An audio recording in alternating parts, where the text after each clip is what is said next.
strong, hearts united we belong. हिम्मत से हौसले से आगे बढ़े अपनी राह पे. No fear, no doubt, we break through. हर मुश्किल का हल है तू. Stay patient, push ahead. With hope and strength we'll be led. SYM, let's go. Feel the power, let it rain. Optimism, dreams take flight. हम मिलके चमकेंगे bright.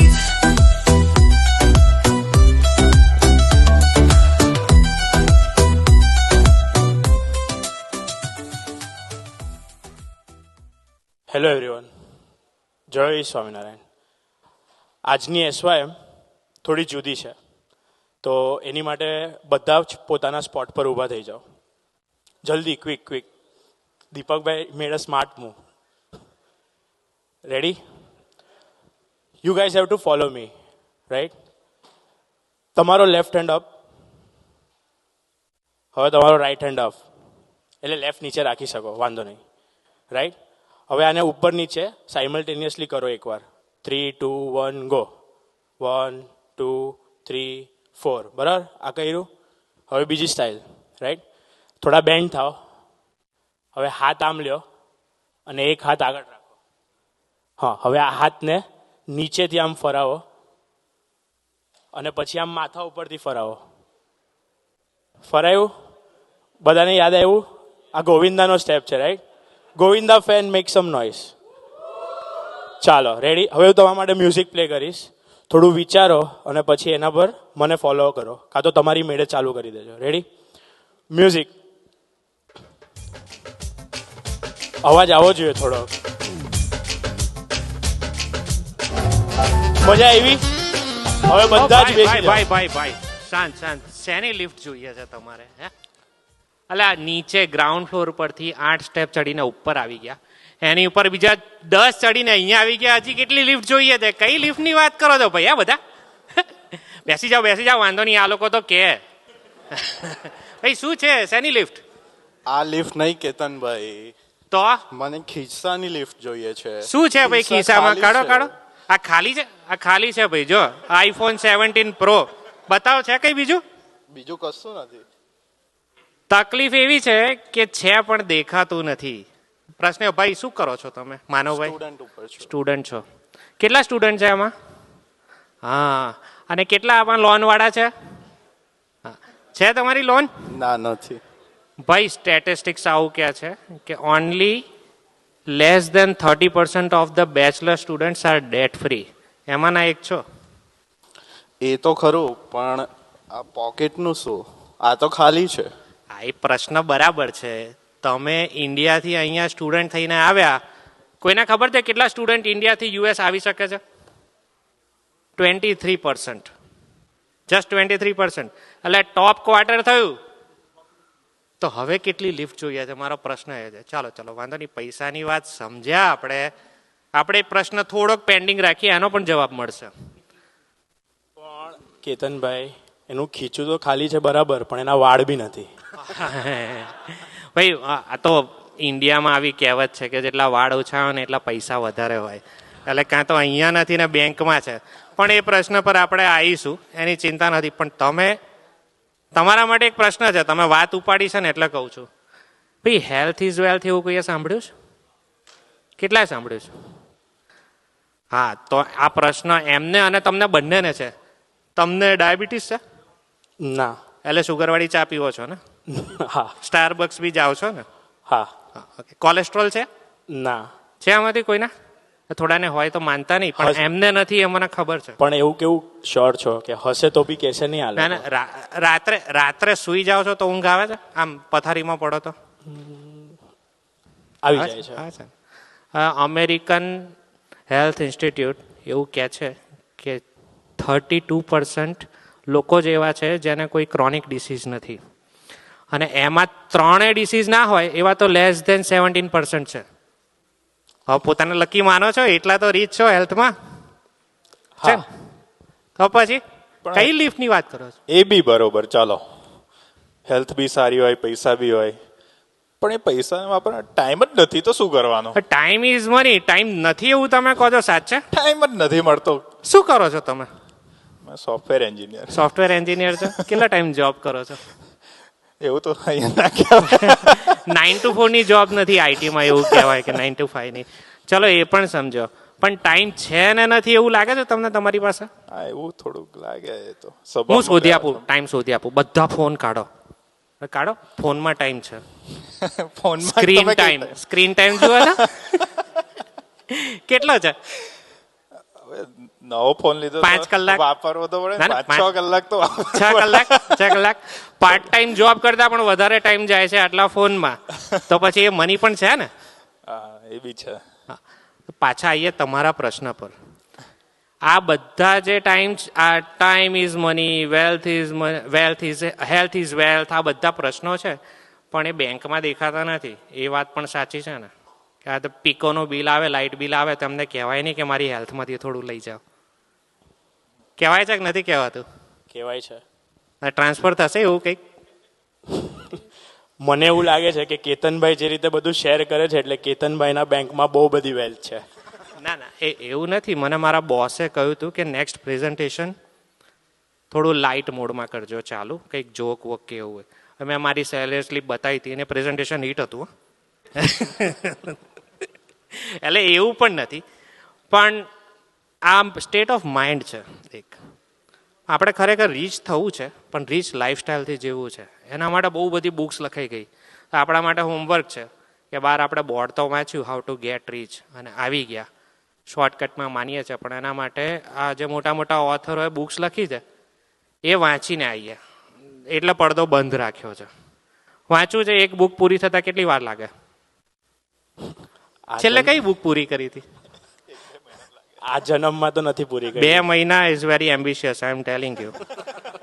પણ યુએસની economy, ઇન્ડિયાની economy, યુએસની economy ને old world economy A economy of translation of money પર ચાલે છે, transfer of money. અને એટલા માટે એક બિઝનેસ છે આઉટસોર્સિંગ, પણ આપણે વાપરીએ છીએ. આપણે આ રીડિંગ આઉટસોર્સ કર્યું છે. કોની પાસે ખબર છે? Book club. તો આજે શરૂઆત જ બુક ક્લબથી કરીએ. આપણા બુક ક્લબને પ્રાર્થના કરીએ કે હાઉ ટુ ગેટ રીચ એના પર થોડો આપણને પ્રકાશ પાડી આપે. Thank you everyone. Thank you.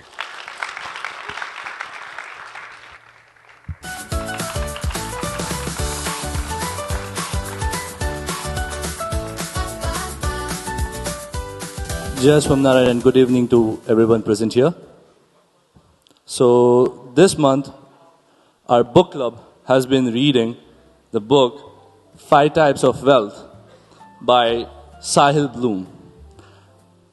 This is the only month of the year where you will have 2 SYMs in a single month. So it's great to have 2 SYMs this month. Now, first things first.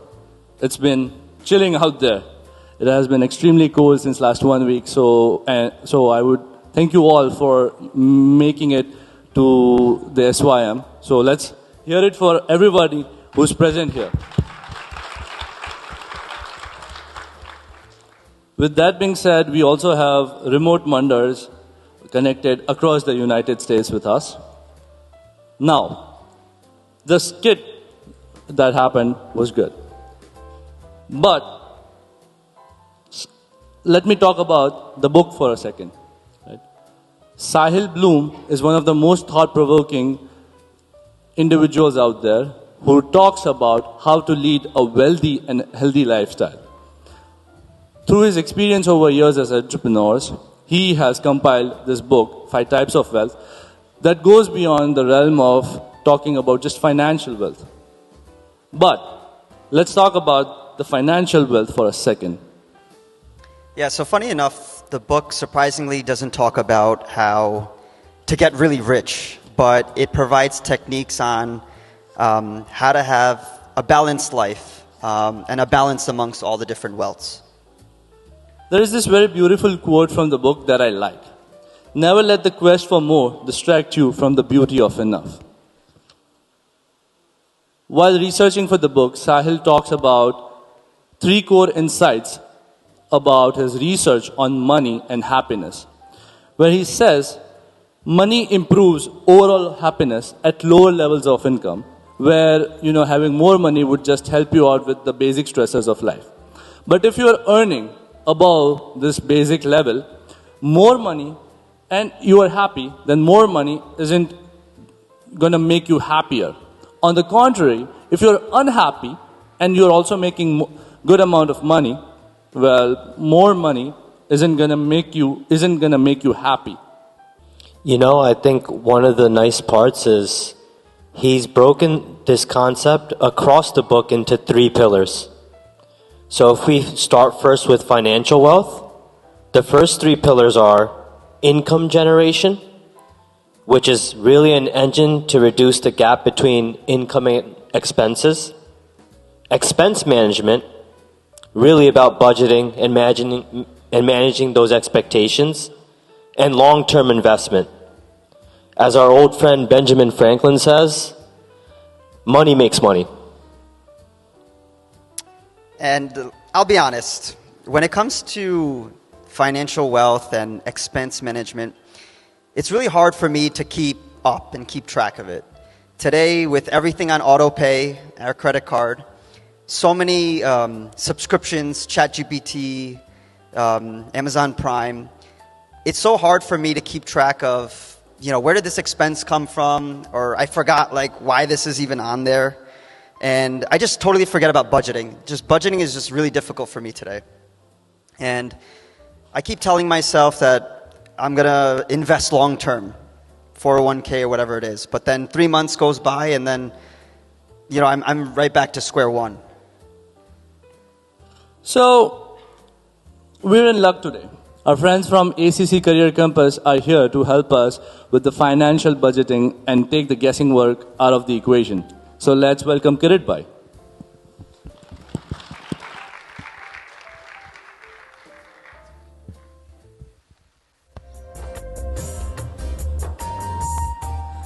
Sajanand Swami Maharaj ji. Jai Samnayan to all.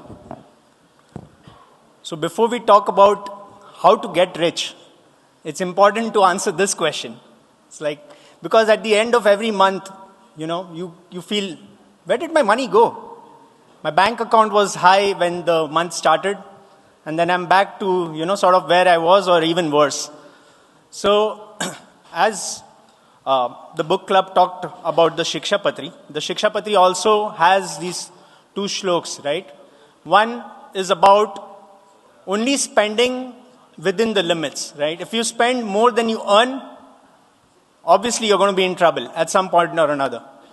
And the second is tracking how much you earn and how much you spend. Because unless you track, you're not going to be aware about your spendings or your income either, right? So, we all here at some point might have used an app called Mint, right? How many of you guys have heard about Mint? Right? Mint is an app to consolidate accounts, right? Many people used to use this in the past because we all today have multiple accounts. We probably have more than 1 bank account. We have 2 or 3 credit card accounts. We have 401k accounts. We have HSA accounts. We have travel spending accounts. And now 2x that when you're married, right? So you have twice as many accounts now.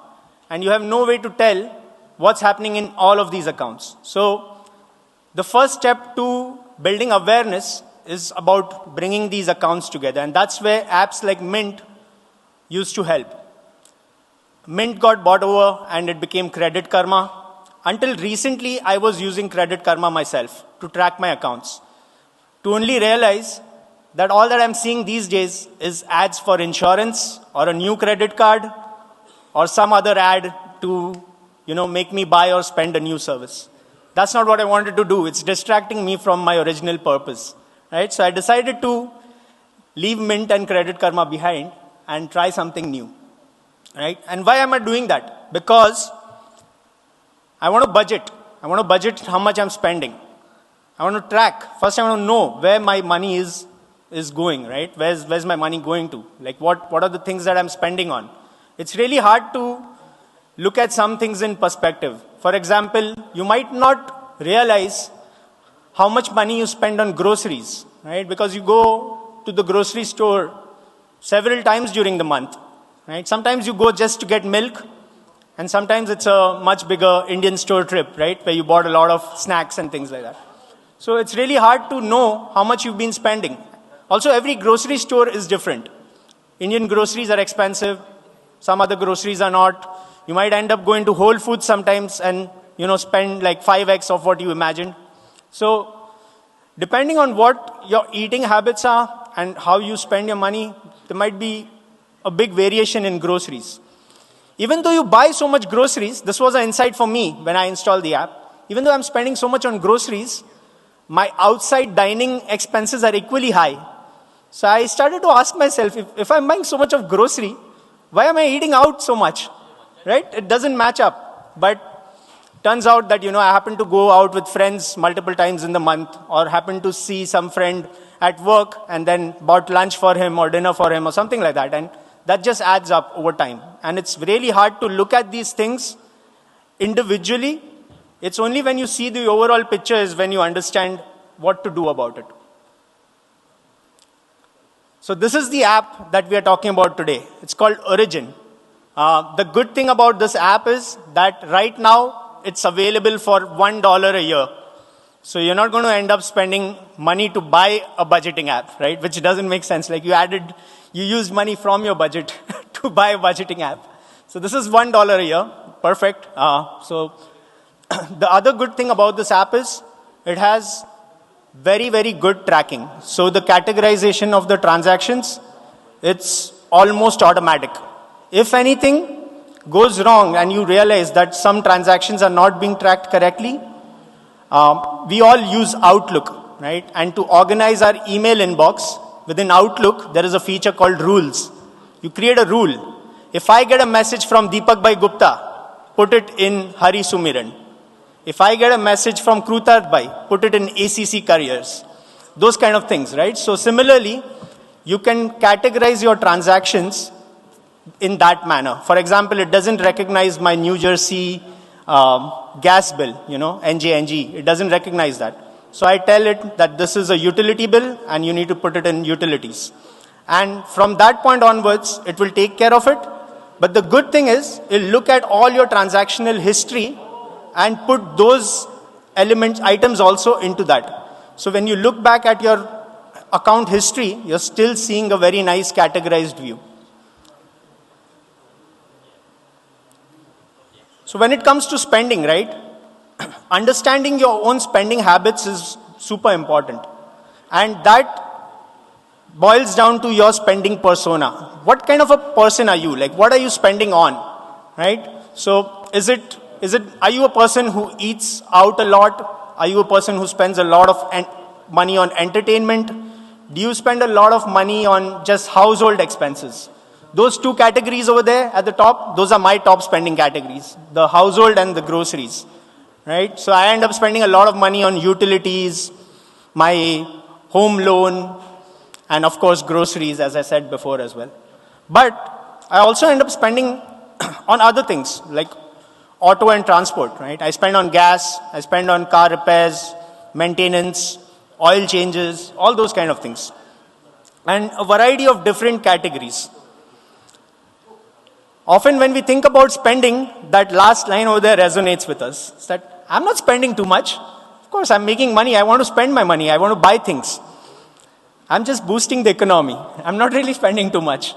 But when we look at our own transactions, we will have insights which will alarm us that really, did I spend that much money on coffee in the whole year? And it's not to say that we shouldn't or we shouldn't not. I mean, I'm not here to give you financial advice.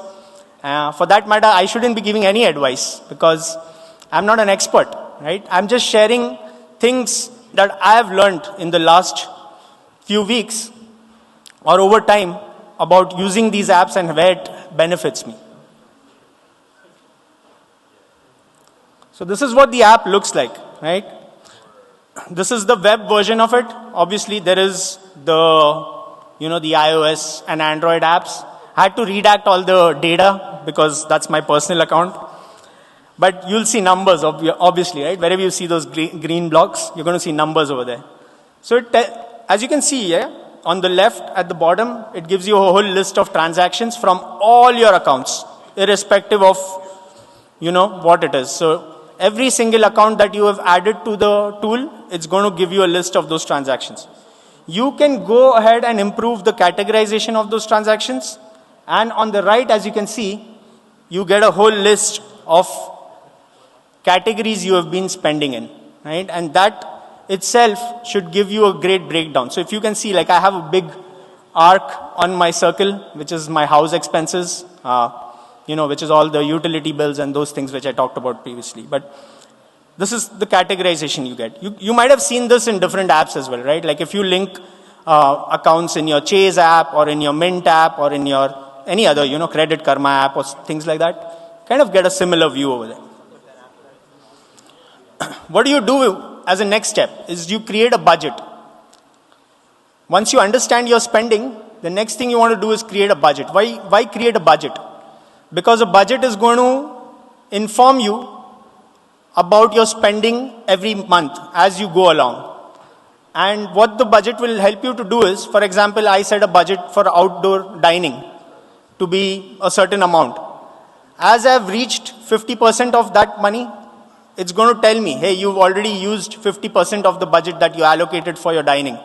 So probably lunch is something that I can start getting from home if I feel like I want to stay within budget, right? Like the whole idea of creating a budget is because I want to stay within the limits. I want to keep track of money that I'm using per category. You could also set up budgets for things that you want to do, right? So you could set up a budget for vacations. I know of several friends of mine who save some money every month so that they can take an India trip at the end of the year. Because we all know that, the trips to India at the end of the year are expensive. So they save a small amount every month to buy tickets, or to spend in India because they know that they're going to make that trip and they know that they can't take all the expenses at once. So they plan for it ahead. Or you could be planning for other things like, your child's future and how much money you want to allocate to that and save for that. The last is obviously, again, not financial advice over here, but money can be invested. Any money that you save can be invested, can grow. And there is a variety of different ways of how to do it. But I like that quote by Warren Buffett, where he talks about the importance of doing it early. Right? The longer we take to do something, the more it's going to hurt us. So we need to start early. Right? So we start that snowball at the top of the hill, but the hill is not tall enough. So even if the snowball rolls down, it's not going to get big enough, right? Because the hill itself was short. So he started investing at the age of 11. And he still says that I was late. So it's kind of a thing to think about for all of us, right? This is how our budgeting looks like. It's going to give you a percentage of the budget that you've reached. It's going to tell you how much you have left. It's going to give you a comparison of the money based on the previous months. And it's also going to give you notifications and all those kind of things. So you can set up all sorts of things. Again, the idea here is to build awareness, to build an understanding of where we are spending our money. But what would be an ACC session without generative AI, right? Isn't that what we talk about always? So you might have heard of people using ChatGPT and putting 6 months of their bank statements into ChatGPT and asking it about similar questions. Hey, tell me how much money did I spend on coffee or something like that. But how often are you going to do that? Are you going to go in every month and do it? Are you going to go in every time and do it? I don't think so. Plus, think about the number of accounts that you have. And as I said, 2x that when you get married. You have twice as many accounts to manage. It's even with a workflow like N8N, if any geeks out here want to try that, if you go in N8N, we demoed N8N a few ACCs ago. Go in, connect all your accounts, bring the data together. It's just a lot of work, right? It's not what most people would do. So even though you can do that sort of a thing, it's really hard to keep up with the change across our accounts to handle something like that. So while you could do those for smaller things, in the larger scheme of things, you would have to use an app. And this is one of the nicest features of this app called Origin, right? Where you can chat with your data. So you have all your transaction data. Now you can ask questions about it. So similar to how I just said, you could ask it a question. Here's a simple question I came up with, which said, how much did I spend on coffee in 2025? I'm not a coffee person, okay? For most of those who know me, I prefer tea over coffee on any given day. But hey, when you're outside, it's cold. You need to get your cup of coffee, isn't it? So I want to find out. I take my afternoon breaks and I drink coffee a lot in the afternoons usually. So it turns out that I spent about $316 on coffee in 2025, which is not a lot if you think about it, right? Like that's not even a coffee a day. But what's surprising to me, okay. Yeah, so as you can see, like I only spent $316 on coffee in the whole year of 2025. Okay, but it tells me that I spend most of my coffee at Gregory's in Jersey City. That's where I work. So this coffee shop is right next to me, and that's why I end up spending at that coffee store the most, right? So something for me to know as a person myself, that which coffee shop am I going to? Another interesting thing is credit card charges or things that you spend for, right? So here it tells me that I spent about $450 in credit card charges, right? These are for a variety of things like balance transfers, interest that I paid, maybe I missed a payment, maybe my wife missed a payment, who knows, or we had some pay over times and things like that set up. That's a pretty significant amount if you think about it, right? Just in credit card charges. Okay, I'm not even going to go into some of the bigger transactions in my account because this is all personal numbers. But these are things that we commonly end up losing money on over the year. And trust me, if you don't look at these expenses, you wouldn't even know where I spent these $450, right? It's because I'm looking into this now, I'm realizing that this is where I lost my money. And that's the message that you want to take away from today, is the first step is to build awareness, right? The first step is to track. The first step is to track. If you track, then you will build awareness. And when there is awareness, there is an opportunity to perform action. So that's all for today. Thank you so much. Sajanand Samanvay.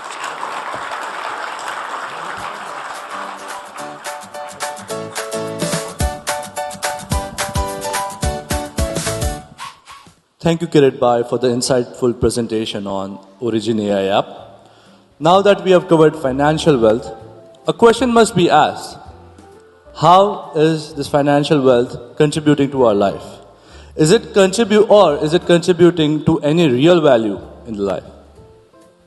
Well, the research in this book is pretty clear on this one. You know what comes up in almost every happiness study, every longevity study? It's that our relationships, our connections, and the people that we surround ourselves with are essential. Sahil calls this as social wealth. While we are connected to everybody around us, he says that social wealth does not mean being connected to thousands of people. What Sahil instead says is in terms of 3 pillars. He says the first pillar is the depth pillar, which is a small but very tight group of people around you. The second one is the breadth pillar, which means an access to a greater, a larger, a bigger group of people, such as a spiritual group or a religious group. And third is the earned status, means the respect you have in this community or people around you. Yeah, and the book mentions the study called the Harvard Study of Adult Development. And this study took the participants of over 2,000 people, and the study has gone on for over 85 years, and it even continues today. And in this study, what they did is they tracked all of these participants from childhood to adulthood, and they tracked their happiness, their health, and the conclusion to the study was that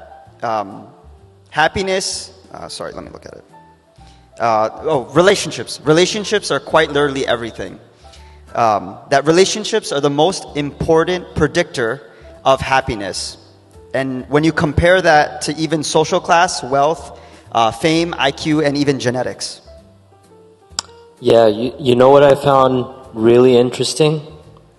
It's the fact that the single greatest predictor of your physical health at the age of 80 is your relationships with the people at your age of 50. So just think about that for a second.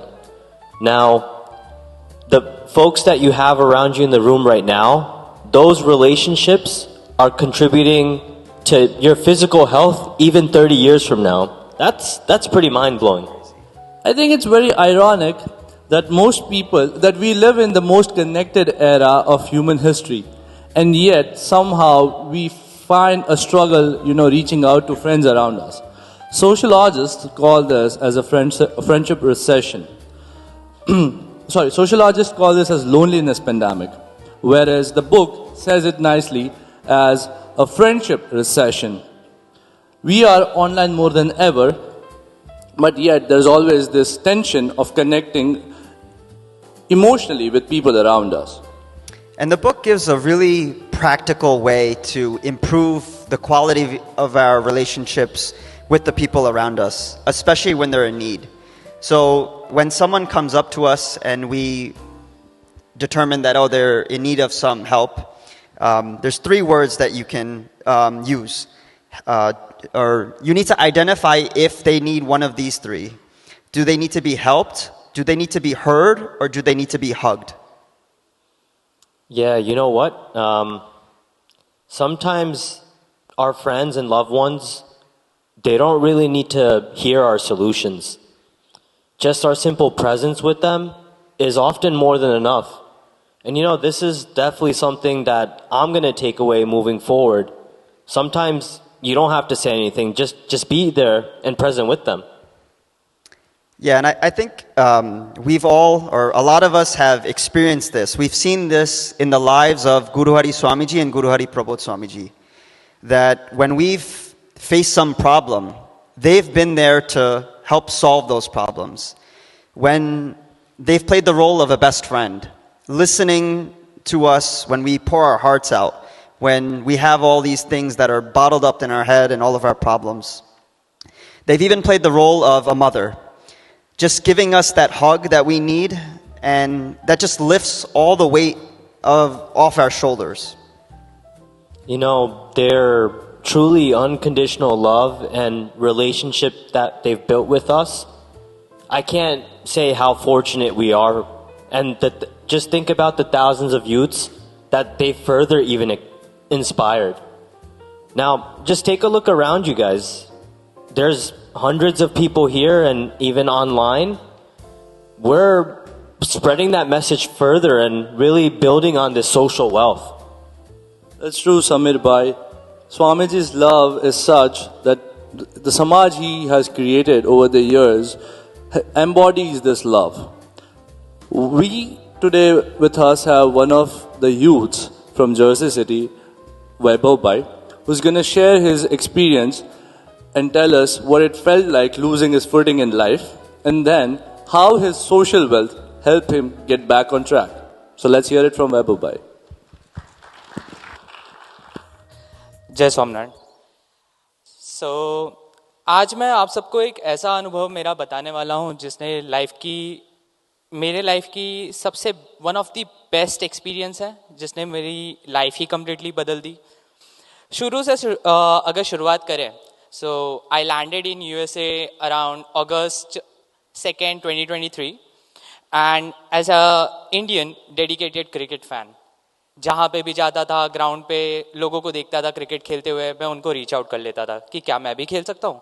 And ऐसे करते करते बहुत एकदम cricket का एक जुनून बन गया था मेरा, क्रिकेट खेलना, सारी चीज़ें करना। लकीली वन डे हम जब क्रिकेट ग्राउंड पे क्रिकेट खेल रहे थे, जेडी भाई ने रीच आउट किया, जय भाई दर्जी फ्रॉम जर्सी सिटी। वो आए हमारे पास एंड उन्होंने हमसे पूछा कि क्या मैं भी आप लोग के साथ क्रिकेट खेल सकता हूँ। मैंने कहा यस ऑब्वियसली। एंड फिर वहाँ से जेडी भाई से मेरी बातचीत शुरुआत हुई। स्टार्टिंग में तो हम बस क्रिकेट की बातें करते थे कि कैसे विकेट लिया, कैसे खेला एंड ऑल। एंड धीरे धीरे हमारी बातचीत शुरू हुई। एंड देन भगवान की कृपा से मई 2024 के अराउंड मेरी इंटर्नशिप लग गई एंड मुझे फ्लोरिडा जाना पड़ा. बट जेडी भाई के साथ मेरा संपर्क कभी टूटा नहीं. वो हमेशा मुझे रीच आउट करते थे वाया व्हाट्सएप या आई मैसेज कि हम ये इवेंट कर रहे हैं, हम यहाँ पे क्रिकेट खेल रहे हैं या हम PS5 खेल रहे हैं, आप इंटरेस्टेड हो? जाने की तो बहुत इच्छा होती थी, but since I was in Florida मैं पहुँच नहीं पाता था. ऐसे करते करते 3 महीने बीत गए. अगस्त 2024 SPL का टाइम, एंड देन जेडी भाई ने फिर मुझे रीच आउट किया. उन्होंने मुझे मैसेज किया कि हम SPL इवेंट ऑर्गेनाइज कर रहे हैं. एंड सिंस ही न्यू कि मैं ऑलरेडी क्रिकेट का बहुत बड़ा फैन था, क्रिकेट खेलना मुझे पसंद था, तो उन्होंने मुझे बोला, तो मैंने तुरंत उनको हाँ कर दिया. एंड जब मुझे डेट्स पता चले I was very much excited since मेरा इंटर्नशिप भी उसी टाइम खत्म हो रहा था. इमीडिएटली फ्लाइट किया. I was back here in new Jersey. JD भाई ने ये मेक श्योर किया कि मैं आउटसाइडर वाली फीलिंग मुझे ना होए, इसलिए उन्होंने मुझे अपनी ही टीम में रखा. लेकिन फन फैक्ट, आउटसाइडर वाली फीलिंग तो तब आती ना जब मुझे आउटसाइडर जैसा कोई ट्रीट करता. First day on the SPL ground जैसे ही मैं आया, इतने सारे हरिभगत, इतने सारे युवक मुझसे ऐसे बात कर रहे थे, मुझे ऐसे ट्रीट कर रहे थे, खिला रहे थे, पिला रहे थे, प्यार कर रहे थे कि जैसे SPL का सारा खर्चा मैंने ही उठाया हो. तो I was very much overwhelm कि भाई क्या ही लोग है, एकदम मजा आ गया. फिर आई क्रिकेट गेम की बारी. अब dedicated hardcore Virat Kohli fan. Cricket में हर एक बॉल डालने के बाद आई कांटेक्ट करना, कैच लेने के बाद चिल्लाना, एंड सामने मेरे धोनी जैसे काम एंड कंपोज लोग, मेरे हरिभगत, जो ऐसे खड़े रहते थे, मेरे रिएक्शन को ऐसे रिएक्ट करते थे कि जैसे कुछ हुआ ही नहीं, it's just a game. But मैं ऐसे रिएक्ट करता था. एंड मैं ये सारी चीजें जेडी भाई से डिस्कस किया. जेडी भाई हंसने लगे. फिर कुछ दिन बीता, SPL खत्म हुआ, एंड देन जेडी भाई का फिर से मैसेज आया कि वैभव भाई हम ना एक फ्राइडे को मीटअप करते हैं जहाँ पे अच्छी बातें होती है, भगवान की बातें होती है, अच्छे लोग मिलते हैं, अच्छे लोगों के साथ आपका उठना बैठना होता है, क्या आप इंटरेस्टेड हो आने के लिए? एंड फन सही बात थी कि उन्होंने कहा कि मैं स्पीकर हूँ, एंड मैं ऑलरेडी जेडी भाई का फैन बन चुका था, तो मैंने उनको मना नहीं किया. जैसे ही मैं वहां पहुंचा, I still remember the date, that was my first sabha, Friday 13 सितंबर 2024, एंड सभा का टॉपिक था बियॉन्ड द फॉग. जैसे ही मैं वहां पहुंचा, जेडी भाई ने बहुत मस्त तरीके से ये प्रेजेंट किया था कि फ्राइडे नाइट को हम सब क्या करते हैं, कुछ ना कुछ एंटरटेनमेंट का सोर्स ढूंढते हैं. लाइक कोई अच्छी मूवी देख रहा होता है, कोई गेम खेल रहा होता है, कोई बाहर जाने का प्लान कर रहा होता है, कोई अच्छे रेस्टोरेंट में जा रहा होता है. बट हम क्या कर रहे थे फॉर एंटरटेनमेंट? हम गुरु हरि के प्रसंगों को सुन रहे थे, हम गुरु हरि की बातें कर रहे थे, हम पॉजिटिव माइंडसेट कैसे रखे इसकी बातें कर रहे थे, हम भजन कर रहे थे, आरती कर रहे थे. कितने भाग्यशाली हैं हम. ये बातें मेरे दिमाग में ऐसे लग गई कि आज तक मैंने कभी वो फ्राइडे सभा मिस नहीं करी.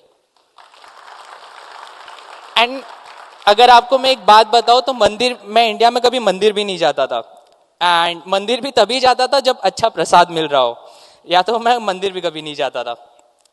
ऐसे करते करते आया दिसंबर 2024. I was attending my daily Friday सभा, लोगों के साथ था, मस्त चिल था, इंजॉय कर रहा था लाइफ. एंड देन सडनली आया climax time, graduation, and job नहीं, पैसा नहीं, कुछ नहीं. फिर मेरे घर वालों ने कहा कि एक काम कर, दीदी के घर चले जा. मेरी दीदी यहाँ फ्लोरिडा में रहती है, उनके घर चले जा, जब तक तुझे जॉब नहीं लगता तेरे रेंट के पैसे बच जाएंगे, खाने पीने के पैसे बच जाएंगे. एंड ऑब्वियसली मैं बोला प्रेशर तो है, बट इनकी बात भी सही है. बट ये सेम थॉट मैंने जेडी भाई से शेयर करी कि जेडी भाई ऐसा घर वाले कह रहे हैं. जेडी भाई ने इमीडिएटली फ्लोरिडा में ये मेक श्योर किया कि कहीं सभा हो रही है, एंड अगर वो सभा हो रही है तो जहाँ पे मैं रहता हूँ क्या वहाँ से नज़दीक है वो सभा, क्या मेरे लिए जाना पॉसिबल था? नहीं. एंड देन वहाँ यहाँ पे उन्होंने प्रणव भाई को रीच आउट किया. प्रणव भाई से बोला क्या हम वैभव भाई के लिए सभा ऑनलाइन ऑर्गेनाइज कर सकते हैं? उन्होंने इमीडिएटली मेरे लिए सभा ऑनलाइन ऑर्गेनाइज करने की कोशिश की, जिससे मेरा डेली फ्राइडे सभा मिस ना हो. एंड हर फ्राइडे विदाउट फेल जेडी भाई use to message me on WhatsApp कि वैभव भाई आज के फ्राइडे की सभा की लिंक. तो आप देख रहे हो कितना निष्कपट भाव से ये सेवा करना, इस लेवल का डेडिकेशन का सेवा करना, means hats off to him. And इतना ही नहीं, he use to dedicatedly follow up with me on every Saturdays and Sundays कि वैभव भाई आपका इंटरव्यू प्रिपरेशंस कैसा चल रहा है, आपने कितने जॉब एप्लीकेशंस किए, ये इंटरव्यू आपका कैसा गया, अगर आप ये प्रिपरेशन कर रहे हो तो किस बंदे को रीच आउट करना है, ये सारी चीज़ें। इतने तो मेरे घर वाले मुझसे नहीं पूछ रहे थे जितना जेडी भाई ने मुझसे पूछ लिया। कभी कभार तो मैं उनको फ़ोन नहीं करता था कि ये चीज़ में कि भाई मैं उनके एक्सपेक्टेशंस पे खड़ा नहीं हो रहा हूँ। बट सही बताओ तो जेडी भाई की मुझसे कोई एक्सपेक्टेशंस नहीं थी। वो एक ही बात कहते थे, वैभव भाई आप कर लोगे, भगवान है ना, भगवान को भजो, बाकी सब हो जाएगा। फिर ऐसे करते करते अगर मैं आपको सही बताऊं तो मुझे कई सारे इंटरव्यूज आए इन गूगल, टिकटॉक, बट एक भी इंटरव्यू मैं क्लियर नहीं कर पाता था। मेरे को तो पैनिक अटैक्स आने लग गए थे। एंड जैसे ही उनको ये बात पता चली, ही इमीडिएटली रीच आउट टू दीपक भाई गुप्ता एंड उन्होंने उनसे पूछा कि क्या हम वैभव भाई को न्यू जर्सी बुला लें।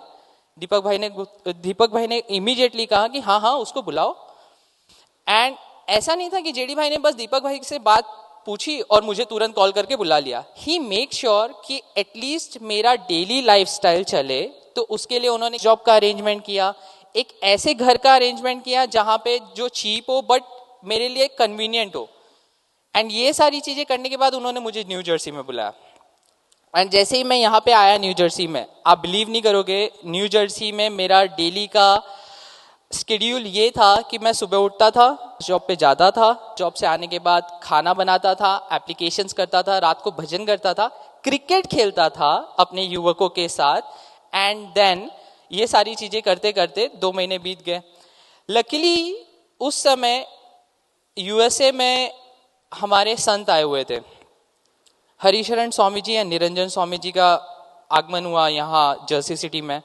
उनके सभा का लाभ लेने का अवसर मिला हमें। तो जैसे ही उनका लाभ हुआ, सब युवकों एक एक करके उनसे आशीर्वाद लेने के लिए पहुंच गए। मैंने भी मन में ठान रखी थी कि मैं तो बस आशीर्वाद लूंगा और चलते बनूंगा।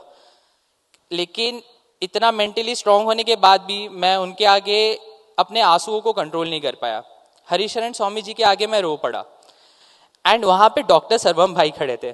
डॉक्टर सर्वम भाई ने ये बात बताई हरिशरण स्वामी जी को कि वैभव भाई इतने टाइम से सभा बढ़ रहे हैं एंड इनकी ये परिस्थिति है, इनको जॉब नहीं मिल रहा है। हरिशरण स्वामी जी ने सीधा एक लाइन में कहा, जॉब मिल जाएगा, उसका चिंता मत कर, बस ईस्ट कोस्ट में अप्लाई कर, बाकी जो तेरी टेंशन है, तेरी प्रॉब्लम है, वो डॉक्टर सर्वम भाई को बता। एंड आपको अगर डॉक्टर सर्वम भाई के बारे में बताओ तो वो ऐसे युवक हैं जिन्होंने मेरे लिए हमेशा जीवन में टाइम निकाला है। चाहे कुछ भी हो, मैं एक कॉल करूं कि सर्वम भाई ये प्रॉब्लम है, वो हमेशा बोलते थे आ जा। चाहे 4 घंटा हो, चाहे 5 घंटा हो, वो अपना जॉब, अपना स्केड्यूल, अपना टाइम मेरे हिसाब से एडजस्ट करते थे। तो ऐसे ही कुछ दिन बीते, 10-15 दिन हुआ, गुरु हरि की कृपा से मुझे एक और इंटरव्यू का अवसर मिला। जैसे ही ये बात जेडी भाई को मालूम पड़ी, जेडी भाई ने तुरंत प्रांशु भाई को रीच आउट किया, मेरे दूसरे गुरु। प्रांशु भाई ने ये चीज को तो ऐसा, ये सेवा को ऐसा ठाना, उन्होंने इमीडिएटली मुझे कॉल किया कि वैभव भाई आज से जब तक आपका ये इंटरव्यू क्लियर नहीं हो जाता, आप बस मेरे घर पे आओ, खाना पीना किसी चीज की चिंता मत करो, बस आपको इस इंटरव्यू को कुछ भी करके क्रैक करना है। अब आपको मैं बता दूं, प्रांशु भाई is an AI engineer at a startup is a full phase startup, जहां पे वो डेडिकेटली अपना खुद का काम करते करते, मॉर्निंग रूटीन अगर मैं आपको बताऊं तो इन द मॉर्निंग वो अपना मीटिंग अटेंड करने के बाद एट 9 AM मुझे रीच आउट करते, मुझसे पूछते क्या टास्क है, क्या कर रहे हो, एंड ये सब करने के बाद फिर वो अपना काम करने बैठते। फिर मुझे टास्क करना रहता, बट कभी कभार मैं वो टास्क नहीं कर पाता था। फिर एज अ बड़े भाई वो मुझे डांटते, समझाते, चिल्लाते कि भाई ये कैसे कर रहा है तू। फिर बाद में वही बड़ा भाई मुझे प्यार से खाना बना के खिलाता और ये पूछता कि वैभव भाई आप ये खाना चाहोगे। Since morning 9 AM till night 1 AM, that's 16 hours a day. And Guru Hari की कृपा से, जेडी भाई प्रांशु भाई के सहयोग से, I was able to clear the interview and now right now I am a senior ML engineer at Pearson. तो point ये है कि क्या सर्वम भाई, जेडी भाई, प्रांशु भाई या जितने भी हरिभगत जिन्होंने निष्कपट भाव से मेरे लिए सेवा की, क्या उनकी कोई एक्सपेक्टेशंस थी क्या मैं उनको मेरी आधी सैलरी देने वाला था? क्या उनकी ये एक्सपेक्टेशंस थी? क्या उनका कोई स्वार्थ था? ना, स्वार्थ तो सिर्फ मेरा था, जॉब तो मुझे मिली। तो what is real wealth right now? क्या जॉब का मिलना रियल वेल्थ था? ना जी। गुरु हरि का मिलना, ये सत्संग का मिलना, ये इन हरि भक्तों का मिलना मेरे लिए रियल वेल्थ था। भगवान के भरोसे जी कर, भगवान के बड़ जी कर रहना, ये सबसे बड़ा रियल वेल्थ था। जॉब का मिलना तो चेरी ऑन केक समान हो गया मेरे लिए। लेकिन फ्लोरिडा में मैं मेरे घर वालों के साथ था, मैं उतना खुश नहीं था जितना मैं न्यू जर्सी में आके मेरे युवकों के साथ था। तो आप सबको अगर याद होगा तो स्टार्टिंग में मैंने कहा था मैं तो बस क्रिकेट खेलने आया था। आज क्रिकेट खेलते खेलते मुझे भगवान मिल गए। तो अंत में मैं यही कहूंगा, गुरु हरि से यही प्रार्थना है कि हे गुरु हरि, मैं आपके और आपके हरि भक्तों के सेवा में निष्कपट भाव से सेवा कर सकूं, अपने मन बुद्धि का ना प्रयोग करते हुए बल बुद्धि से, आपके बल बुद्धि से जी सकूं, यही प्रार्थना। Sajanand Swami Maharaj निजय। Thank you, Vaibhav Bhai, for really sharing an unscripted journey. It's not easy being that vulnerable in front of this many people. So, I think his story was a perfect example of how relationships are not only our safety net, but also serve as our lifeline, especially in times when we're feeling shaky. So far, we've covered financial wealth and social wealth. So let's move on to the next one, time wealth. So the book in Time Wealth, it talks about how most of us spend our entire lives chasing financial wealth. Yet we completely ignore all the other important things that make life worth living. I mean, the guys from the skit weren't wrong earlier in the SYM today. Money matters. But a question must be asked, right? Is money actually allowing us to enable a better life? Or are we blindly chasing it and just putting everything in the back seat? What if I told you there was this individual, a billionaire, who would trade places with you in a blink of an eye? Could you guess who this is?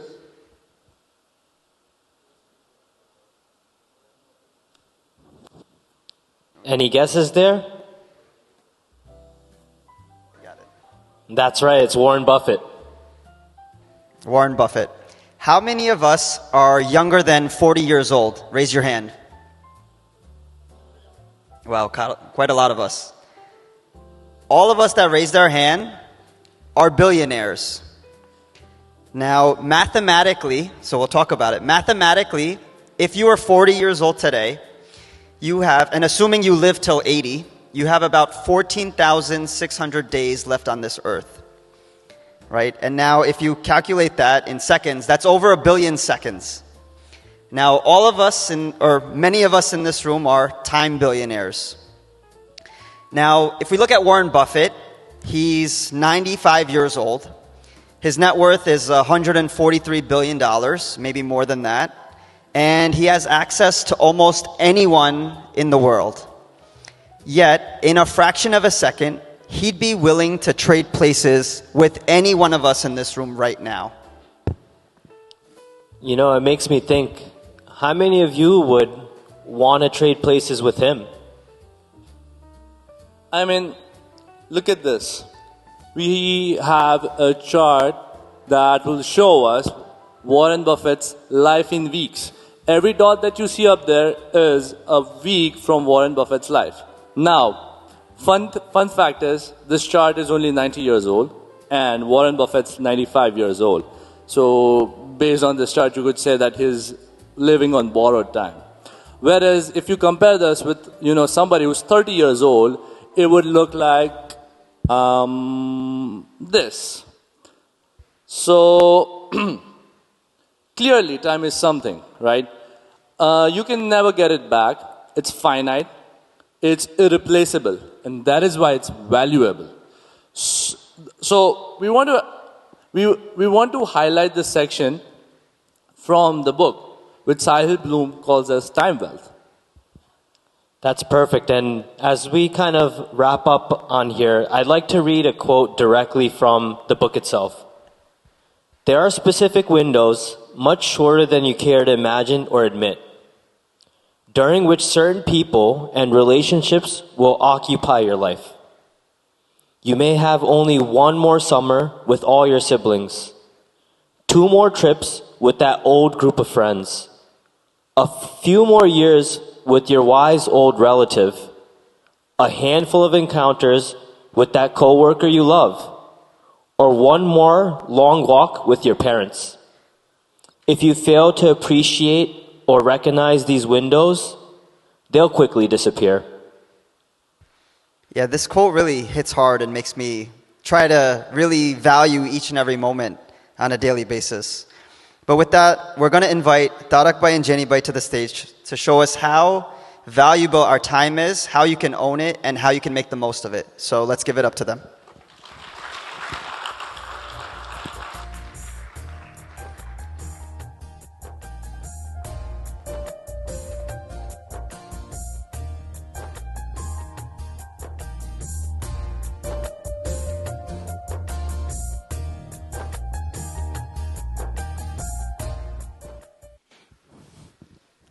Good evening, everyone. जागो છો કે સુઈ ગયા? Good evening. Who wants to become millionaire today? Please raise your hand. I also want to become. And Jenny Bhai is promising us that today, when we leave from here, we would have a key to become millionaire, as Sapan Bhai mentioned. Time as our wealth. Let's discuss what is time. Base. Let's start with basics. Time શું છે? The word itself, time has many different definitions, right, Tarak bhai? Correct. What according to you is time? For me, it's an invention that people can create according to their needs. For you, it is? It might be a discovery, right? For me, હું એવું માનું છું કે time discovery છે. કદાચ કોઈ એક શોધ્યું છે. So कोई के अगर watch gift आईपी हो तो time can be a gift, but that watch is expensive, like I have on my hand. So it can be time is money. Finally, થોડા લોકો એવું બી કહે છે તારક ભાઈ કે time is propaganda that clock companies have invented just to increase their sales. So Wow, it can be that's true. nice marketing strategy. પણ ટાઈમની બહુ ડાયનામિક ડેફિનેશન છે. Time itself depends from person to person. Let's say, મારા મેનેજરના 1 કલાકની value, it can be much greater than my 1 hour value. Totally possible, right? પણ તારક ભાઈ, હું USA top 1% માં થવા માટે આવ્યો છું. I think everyone here is between age 20 to 40, and according to the research, it says that if your salary, either you are director or intern, let's average out the salary of this age. Currently, the top 1% is earning somewhere around $300,000 a year. I'm pretty sure there are many over here, but if we are not there, મારે જેનીભાઈ એવું છે કે હું અગર અહીંયા આવું છું 2 કલાક બેસું છું તો I want to be that 1%. Am I right? That is why we all are here. In our 100%. career, we want to be at top 1%. So that $300,000, can you tell me, Jenny bhai, how I can reach there if I'm not there? Let's calculate, Tarak bhai. Let's calculate. 300,000. First of all, let's clear. આપણે બધા અહીંયા USA માં top 1% માં થવાયા છે, right? Agreed? Everyone with me? Done? Let's build upon this base. $300,000 if અગર આપણી annual value છે, then Tarak ભાઈ 1 કલાકની મારી વેલ્યુ કેટલી કહેવાશે? Let's divide it by 365. I would say $35 per hour. $35 and per that hour. is not my daily wage, correct? It's even when I'm sleeping. So we don't get paid for when we sleep. So 1 કલાક વધારે સૂતા તો $35 ગયા. That means per day આપણે કાંઈ ના કરીએ ને તો પણ $850 તો આપણે કોઈકને આપી દીધા છે. But somehow we are spending $850 per day if we are the top 1% earning $300,000. That means, Jenny bhai, I am scared to show these numbers, Tarak bhai. Let's see. Everyone with us?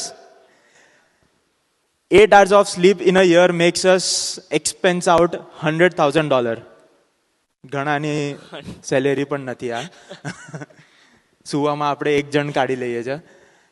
Commute કરતા કરતા, this is not કે ટ્રેનનો pass $12,000. This is the time spent on commute throughout the year, which is essential. આપણે કરવું પડે so that આપણે job પર જઈ શકીએ કે ભણવા જઈ શકીએ.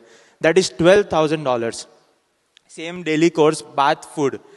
But all this above 3, let's say it's given, essential. There is one thing that we can control, and what we want to learn that from here. Any guess? Prabodh સ્વામીજીએ સભામાં એને વાઇલ્ડ એનિમલ તરીકે કીધું હતું. Screen time on phones, laptops takes $40,000 from our imaginary bank account every year. This is the value that we give phone and laptops on the name of screen time. That's $40,000 per year. એટલે જે સપનભાઈ વાત કરી કે હવે આપણી પાસે જેટલો time બાકી છે જેટલું વોરેન બફેને અચીવ કર્યું, તો કદાચ one way to save or be rich is by saving year. There was a story of who invented the telephone, and it's very viral debate on internet. Everyone of us here know Graham Bell, but Jenny bhai, is that a truth? True in some way, Tarak bhai. કારણ કે there was a catch. Graham Bell and Elisha Gray, એ બંને they were researching on telephone. બંને સારી રીતે progress કરી રહ્યા હતા. In fact, Elisha Gray was way ahead than Sir Graham Bell for invention of telephone. One thing that led Graham Bell behind the name of telephone is એમને product perfect થવાની રાહ નહીં જોઈ. He didn't wait for the product to be perfect. એમને જેવું first working prototype દેખાયું ને, he patented it. On the other end, contrary, Elisha Gray wait for couple of weeks, just couple of weeks કે હું perfect product ready કરું and then I patent it. That made the name behind the telephone Sir Graham Bell. આજે the first name that comes to our mind કે કોને invent કર્યું telephone is Sir Graham Bell, right? But this was the catch behind the story. So there is, in United States, there is a theory called as the boiling frog. Okay, the top 1% people jump out of this bucket every day. The theory says if a frog is kept in a hot or in a cold water and you put hot water on top of it, it will jump out thinking it's a danger and it might harm me. પણ એ જ ફ્રોગને અગર ઠંડા પાણીમાં રાખો અને નીચેથી gradual heat આપો, slowly, રોજ થોડુંક, અને ક્યારે તો મજા આવશે મને. પણ that frog which is no other than me, who does not know કે આ જ મારું comfort becomes lethal. That comfort makes me die gradually. So Graham Bell અને એલિશા ગ્રેમાં, Elisha Gray was the slow gradual heat enjoying કે આ ઠીક છે, પરફેક્ટ કરી દેશું, પેટન્ટ પ્રોટોટાઇપ બધું બરાબર છે. પણ ગ્રામ બેલ વોઝ વન કે જેણે કાંઈક એવું રોજ કર્યું જેનાથી આજે આપણને બધાને ખબર છે કે patent for telephone is by Graham Bell. So from this story I understood one thing that every day we have to do something different to be at the top 1%. પણ Tarakbhai, something is I don't know, હું શું કરું, મને કંઈક specific target મળે તો હું આજથી જ કરવા બેસું. તો આપણે જ્યારે ટાઈમ એઝ વેલ્થના સેગમેન્ટમાં છે, તો let's not waste time in spending and creating awareness. Let's go directly to the technique. Let's spend every day only 2 hours, that is Monday to Thursday, for upskilling. જો અગર આપણે ભણતા હોઈએ તો આપણે આપણું ભણવાનું છોડીને 2 hours કંઈક અપસ્કિલ કરવામાં નાખીએ.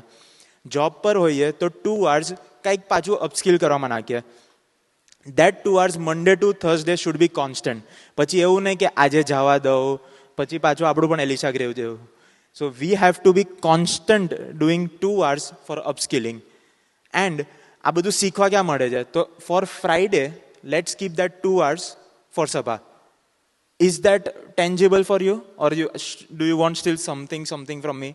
તારકભાઈ ડુએબલ લાગે છે મને. અત્યારે પમ્પડ અપ બી છું, પણ કોઈક એવું એક્ઝામ્પલ, કંઈક એવું મોટિવ જે મને રોજ આ યાદ કરાવતું રહે, એવું કંઈક example. A year ago, Mayur Bhai, can you please stand up? He is right here with us in the audience. Mayur Bhai from Boston. A year ago, Mayur Bhai used to face an issue that job search થાય છે પણ કંઈ outcome નથી આવતા. તો એમને કિશનજીને વાત કરી. કિશનજીએ ખાલી એટલું કીધું કે આપણે આપણો સમય લખતા જઈએ કે ક્યાં સ્પેન્ડ કરીએ છીએ. Listening to that, Mayurbhai started and this is his calendar a year ago. એમને એમનું ટાઈમ ઓડિટ કરવાનું ચાલુ કર્યું અને એમને ખબર પડી કે ઓકે, હું ટ્રાવેલિંગમાં ટાઈમ વધારે નાખું છું કે પછી મારી પાસે જો ઘણા બધા બ્રેકેટ્સ છે જ, સ્ટીલ મારું કંઈ અચીવ નથી થતું, તો આઈ એમ નોટ એફિશિયન્ટ. બટ કિશનજીની એ એક આજ્ઞા એમને લઈને એના ઉપર મંડી પડ્યા. તો આજે પણ એમનો એ સક્સેસ આપણે જોવો છે. He was in electrical controls engineer અને એમને પછી જોબ પણ મળી એ આજ્ઞા પાડ્યા પછી. આફ્ટર દેટ જોબના સ્ટાર્ટિંગમાં HR રાઉન્ડ થાય અને ત્યારે એવું કીધું કે અમે તમારું H1B નહીં કરીએ, ઓપીટી કરશું અને સ્ટેમ ઓપીટી વિચારીશું, તું જોઈન કરી લે પહેલાં. પણ કંપનીનું headquarters is in Belgium. He is working at Movu robotics. એમની headquarter is in Belgium. So first જ 2 weeksમાં એમને જર્મની જવાનું થયું ફોર ટ્રેનિંગ. એટલે વેનસડે એમના લાઈફમાં એક એવા ફ્રેન્ડ હતા કે જેમને એને પૂછ્યું કે હવે હું એક નવી કન્ટ્રીમાં છું તો હું શું કરું. તો એમને સભાના લીડર મિહિરભાઈને ત્યાં બોસ્ટનમાં વાત કરી કે મારો આવી રીતે વીકેન્ડ, હવે હું છું અહીંયા બેલ્જિયમમાં, તો હું શું કરું. હવે જો મને પૂછ્યું હોત ને તો હું એવું કહેત કે આપણે ફરવા જવું જોઈએ, મોન્યુમેન્ટ્સ જોવા જોઈએ, બેલ્જિયમ વોફેલ ખાવી જોઈએ, બધું જાતનું મારું ઇન્સ્ટાગ્રામ રિસર્ચ કહી દીધું હોત, કારણ કે હું ગયો તો નથી જ. પણ મિહિરભાઈ પણ નહોતા ગયા. તો મિહિરભાઈએ શું કીધું? બિકોઝ મિહિરભાઈના ફંડામેન્ટલ સ્ટ્રોંગ હતા, તો it got trickle down in him as well. Mihirbhai told him કે જો ફ્રાઈડે તો આપણો સભા ડે હોવો જોઈએ, સો નિયરેસ્ટ જે બી સભા હોય ત્યાં જવાનું. એમને થોડુંક સર્ચ કર્યું, બધાને વાત કરી તો ખબર પડી કે નિયરેસ્ટ સભા location is 8 hours drive to Berlin, where Manibhai, Nirdoshbhai બધા સેવા કરે છે. તો ભક્તિ સ્વામી સાથે વાત કરી, એમને આખું અરેન્જ કર્યું. વીકેન્ડમાં ત્યાં પહોંચ્યા પણ અને મેનેજરને વાત કરી. વિધિન 2 weeks ઓફ જોબ આપણે એવું કહીએ કે મારે થોડુંક આજે જલ્દી જવું પડશે ટ્રેનિંગમાંથી, કારણ કે મારે એક સભા અટેન્ડ કરવી છે. તો Mayurbhai did that. The only reason is કે એમના લાઈફમાં ક્લેરિટી ખબર છે કે ટાઈમ મેનેજ કરવા સાથે સાથે મારે મારો ટાઈમ ઇન્વેસ્ટ ક્યાં કરવો છે. એ મયુરભાઈએ પછી સન્ડે ફેમિલી સભા પણ ભરી અને એવું પણ નહીં કે સભાના એક્સક્યુઝિસથી એમના જોબ પર ઇમ્પેક્ટ કર્યો. રાતના ત્યાંથી બસમાં રિટર્ન થયા અને ડાયરેક્ટ ઓફિસ પર પહોંચ્યા Monday morning. So that Mayurbhai is an inspiration for me in Boston. કે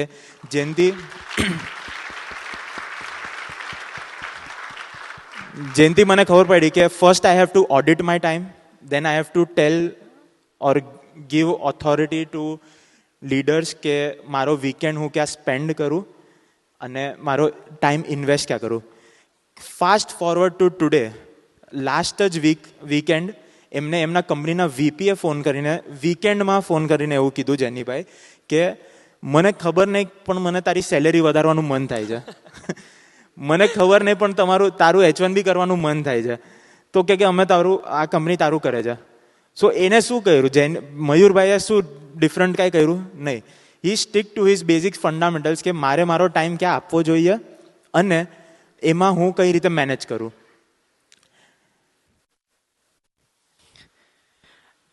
આપણે યુઝ્યુઅલી ટાઈમ મેનેજમેન્ટની ટેકનિક્સ, પ્રોસેસીસ આ બધું ગૂગલ પર સર્ચ કરતા હોઈએ. ઘણા બધા યુટ્યુબ વિડીયોઝ બી we have list of videos when we search just time management. ઘણા બધા leaders, ઘણા બધા speakers, they speak about this, right? પણ if we just look around Prabodh Swamiji, Guru Hari's life, we can see the whole university of time management. Guru Hariના ખાલી life પર જ નજર હોય ને આપણી, we can see. ગુરુ હરિને ખબર હોય કે એમની બીજા દિવસે કોઈ સેવા છે કે ઘણી બધી પધરામણી છે, એ 2 કલાક જલ્દી ઉઠીને પૂજા કરી લે.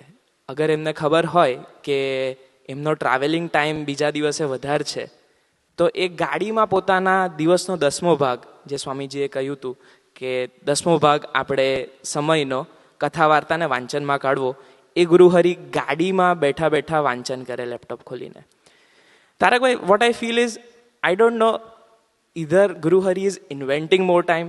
24 hours એમને બી મળ્યા છે, 24 hours મને બી મળ્યા છે. બટ ગુરુ હરિના લાઈફ બાજુ જોઈએ તો એવું લાગે કે he is not living 24 hours. Either he is inventing or discovering in some way those extra hours જેનાથી એમનું બધું થઈ જાય. આનો આન્સર હું એક શાયરીથી આપું, કરશો? વાહ વાહ. ઇરશાદ કે ઘડિયાળ બગડી જશે તો સુધારવાની ઘણી જગ્યા છે. વાહ વાહ કરો યાર. વાહ વાહ. ઘડિયાળ બગડી જશે તો સુધારવાની ઘણી જગ્યા મળી જશે, પણ સમય બગડશે તો સુધારવા માટે ખાલી આ સભા જ આપણી પાસે છે. ક્યા વાત હે. તો પ્રબોધ સ્વામીના લાઈફમાં આજે આપણે પ્રાર્થના કરવી છે કે અમને કોઈ બી રિસર્ચ કરેલું માર્કેટમાં 200 ટાઈમ મેનેજમેન્ટની ટેકનિક્સ હશે, પણ એ બધું ના કર્યા છતાં પણ ખાલી તમારા ઉપર અમે દ્રષ્ટિ રાખીએ તો પણ અમારું ટાઈમ એકદમ એફિશિયન્ટલી મેનેજ થઈ શકે છે. તો એ જ ચરણે, પ્રબોધ સ્વામીના ચરણે પ્રાર્થના કે અમે બધા પણ ફર્સ્ટ પ્રાયોરિટી વીકની જ્યારે કેલેન્ડર સેટ કરીએ તો સભાને ફ્રાઈડે 2 hours આપી દઈએ, અને જેમ આપણું વીકેન્ડ્સ આપણે કોઈકને ટાર્ગેટ આપવું હોય તો આજનો ટેક અવે શું હોવો જોઈએ આપણો? કે start અગલી, not ready. Do not learning from Elisha Gray and Graham Bell story. Let's start ugly. જે પ્રોટોટાઇપ છે આપણે વાત કરી દઈએ મેનેજરને કે ભાઈ મેં આવું કંઈક કર્યું છે. Don't go for perfection at the first. મયુરભાઈથી આપણને ખબર પડી કે કિશનજી એમને આજ્ઞા કરી કે પહેલાં લખો તમારો ટાઈમ ક્યાં જાય છે. So audit your time. Build time well through awareness first. What you measure you can protect. And finally third, જે આપણો સૌથી વધારે ટાઈમ લીક થઈ રહ્યો છે, that is weekend, right? Let's hand accountability of our weekends to our leaders. That will be our third take away. Sajanand સ્વામી મહારાજની જય.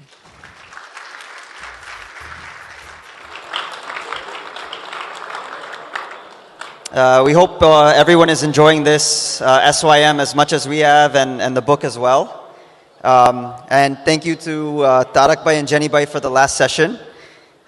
So we've established that our time is finite and that it's valuable, and we have to be very intentional with our time. Moving on, the next type of wealth discussed in the book is mental wealth. What's really nice about this is it is irrespective of how smart, educated, or even well-read you are. One really nice thing about the book, about this section in the book, is it starts off with curiosity. And I'll take this time to read out a quote. Curiosity is the foundation of a life of mental wealth. So, I really like this line, and Albert Einstein says it perfectly. The important thing is to not stop questioning. Curiosity has its own reason for existence. So the nice part about this section again is he breaks it down into 3 key pillars. So to have mental wealth, 1, you need purpose, knowing why you wake up every single morning. 2 is growth. You have to have that hunger and drive to learn and want to get better. And last, I think one we're all familiar with is space. Taking time to introspect and reflect. Yeah, and of those pillars, the one that stuck out to me the most was growth, having a growth mindset. Given a problem, it's not that I always need to have the solution, but I'm willing to find it. And I think getting up and trying again, getting knocked down, trying again, that's all part of, it's a form of the growth mindset. There is this line from the book that pushes me to think. The fight against normalcy is the most important fight of your life. I feel I'm extremely blessed to have a friend in my life, to have a mentor, to have Guru Hari, who has pushed me, who has convinced me, and who has helped me to become better. Yeah, and I think for me, you know, many of us have our Bhagavati, many of us have Guru Hari, and they have really fueled this growth mindset, right? And growing up, I've always gotten a push from Swamiji that we want to be the best at whatever it is we decide to do in life. In school, Swamiji always emphasized that always A, never B. Growing up, doing masters, same mindset, same thought process. And even professionally, they've always pushed me and ensured that I was always trying to be better, getting to the next step or the next level. You know, it's really amazing that even such a simple line as no B, always A can have such a positive influence and set the purpose in your life. I think when you really think that through, it's a level of grace. We have Swami Shri Guru Hari who really see the potential in us when sometimes we don't see it ourselves. So actually we have someone here today who's going to share a little bit about a similar journey that they've gone through, where they've entered this country when they first came with uncertainty and a big level of anxiety.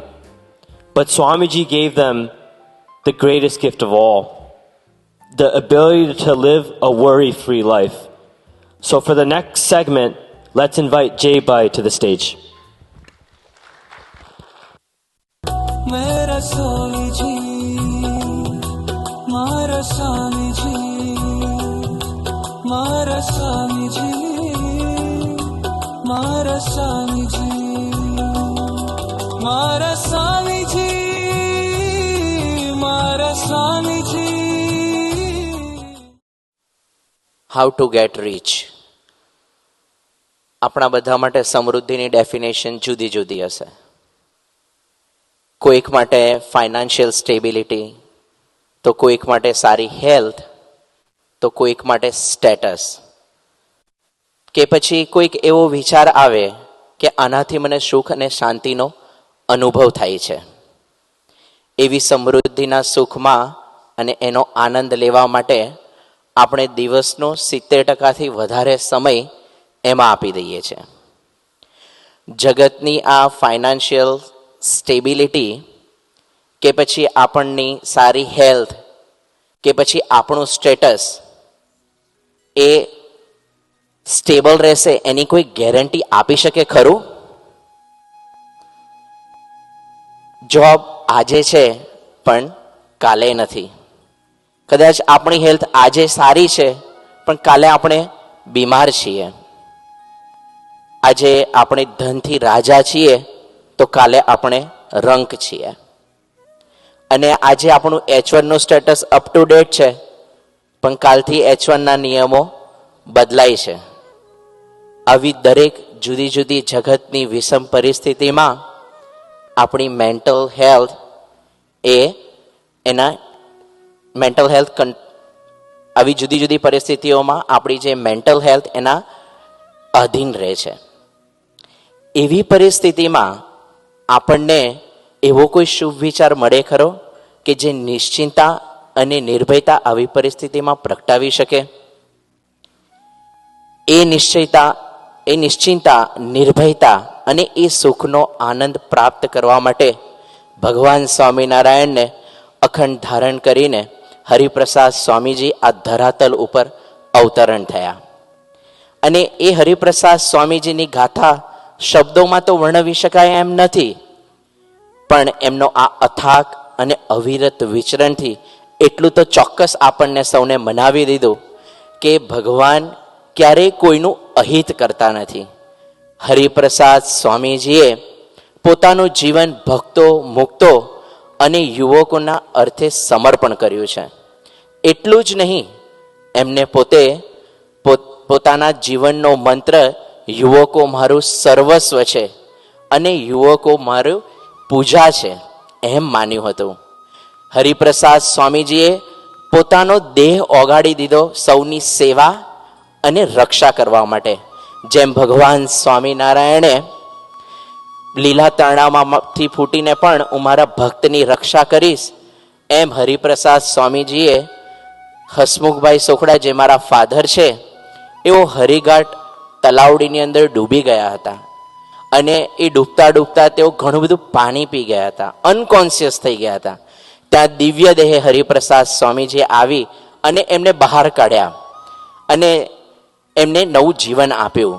એવા કેટલાય યુવકો અને એવા કેટલાય ભક્તોને હરિપ્રસાદ સ્વામીજીએ નવું જીવન આપ્યું છે.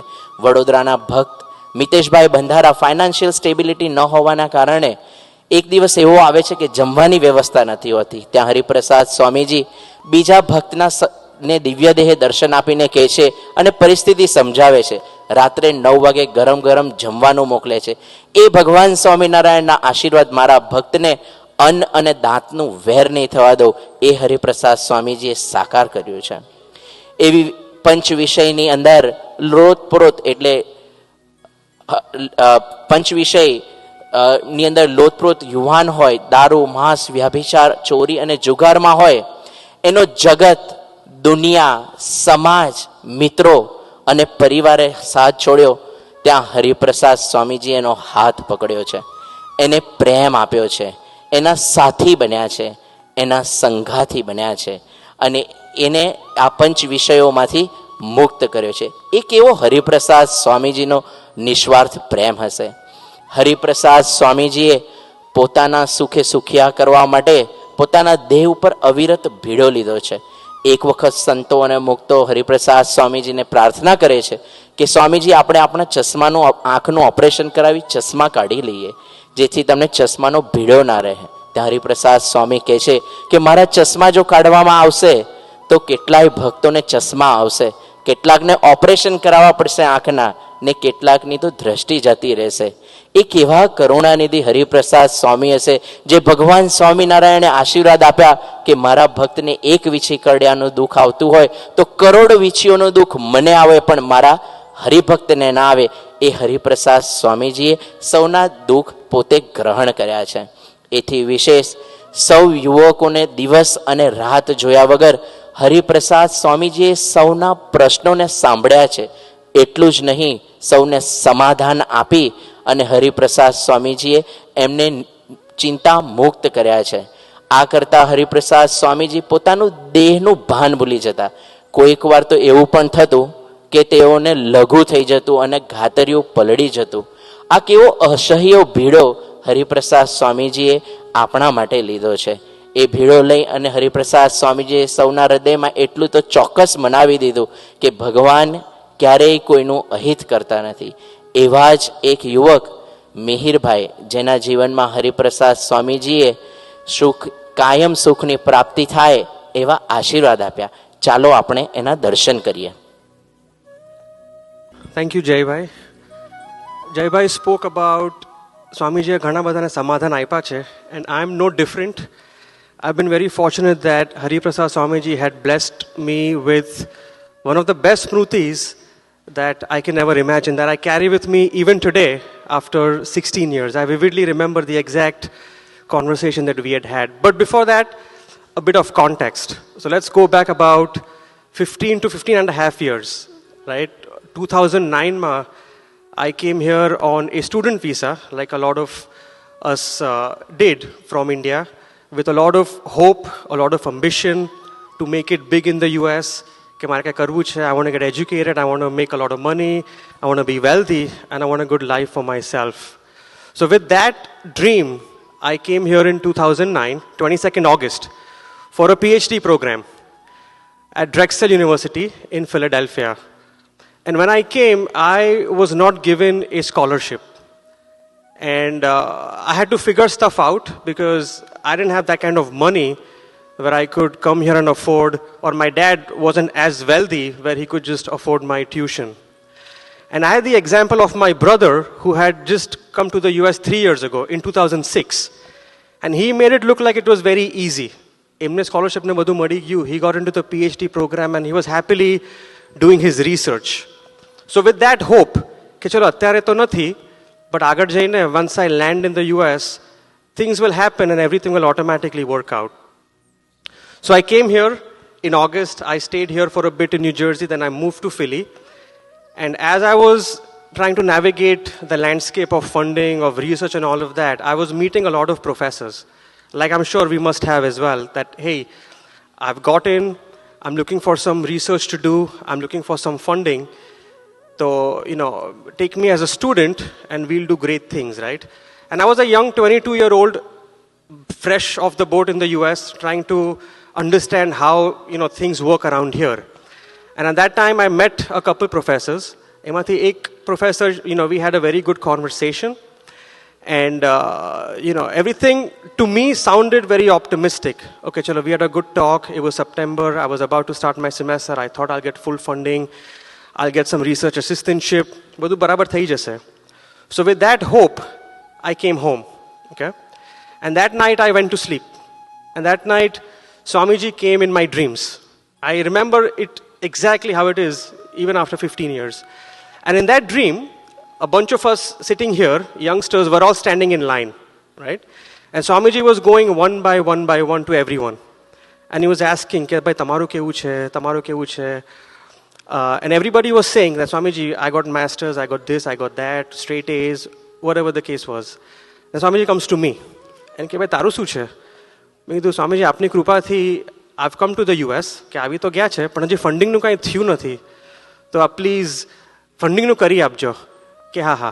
Then Swamiji sits down and I tell him that Swamiji આપે અન્યથા કરતુમ શક્તિ વાપરીને બી મારે ફંડિંગ તમારે આપવાનું છે, okay?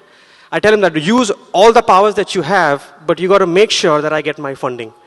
And he's like, yeah. And then I put and he tells me કે ભાઈ તું ચિંતા શું કરે છે, તારો બાપ બેઠો છે અહીંયા. So he says that, and I put my head in his lap, and I start crying, right? So that assurance was there. Ke bhai tu chinta su kare chhe, taro baap betho chhe અહીંયા. The dream is done. I'm happy. I wake up with this nice enthusiasm. I had a good talk the previous day. Swamiji bhi aao kidhu. And then I wake up. And the professor, we had exchanged some emails about funding and this and that. And then she sent me kind of a rude email, something that I was not expecting. I spent a month in the US, and here you see a rude email and you see your dreams come crashing. But at the time, when I realized that Swamiji knew કે મારા યુવકને મારે કઈ રીતે સમાધાન આપવાનો છે, so he knew that he might be stressed, he might get into overthinking. So previous night, Swamiji came in my dreams and he gave me the assurance that no matter what happens, tu chinta na karto, taro baap beto chhe અહીંયા. So the impact that email could have otherwise had was mitigated by the fact that Swamiji gave me the assurance, gave me the worry-freeness, कि तू चिंता ना कर, हूँ यहाँ बैठो छू. And then the funding happened. I got into another lab, and I was doing research. Now fast forward to 2010. I was doing research, and the experiments I was working on were not very repeatable. They were not very reproducible. And one fine day, I get a call from that professor that, hey, Mihir, it's not working out. We don't have any funding. She was firing me from the lab.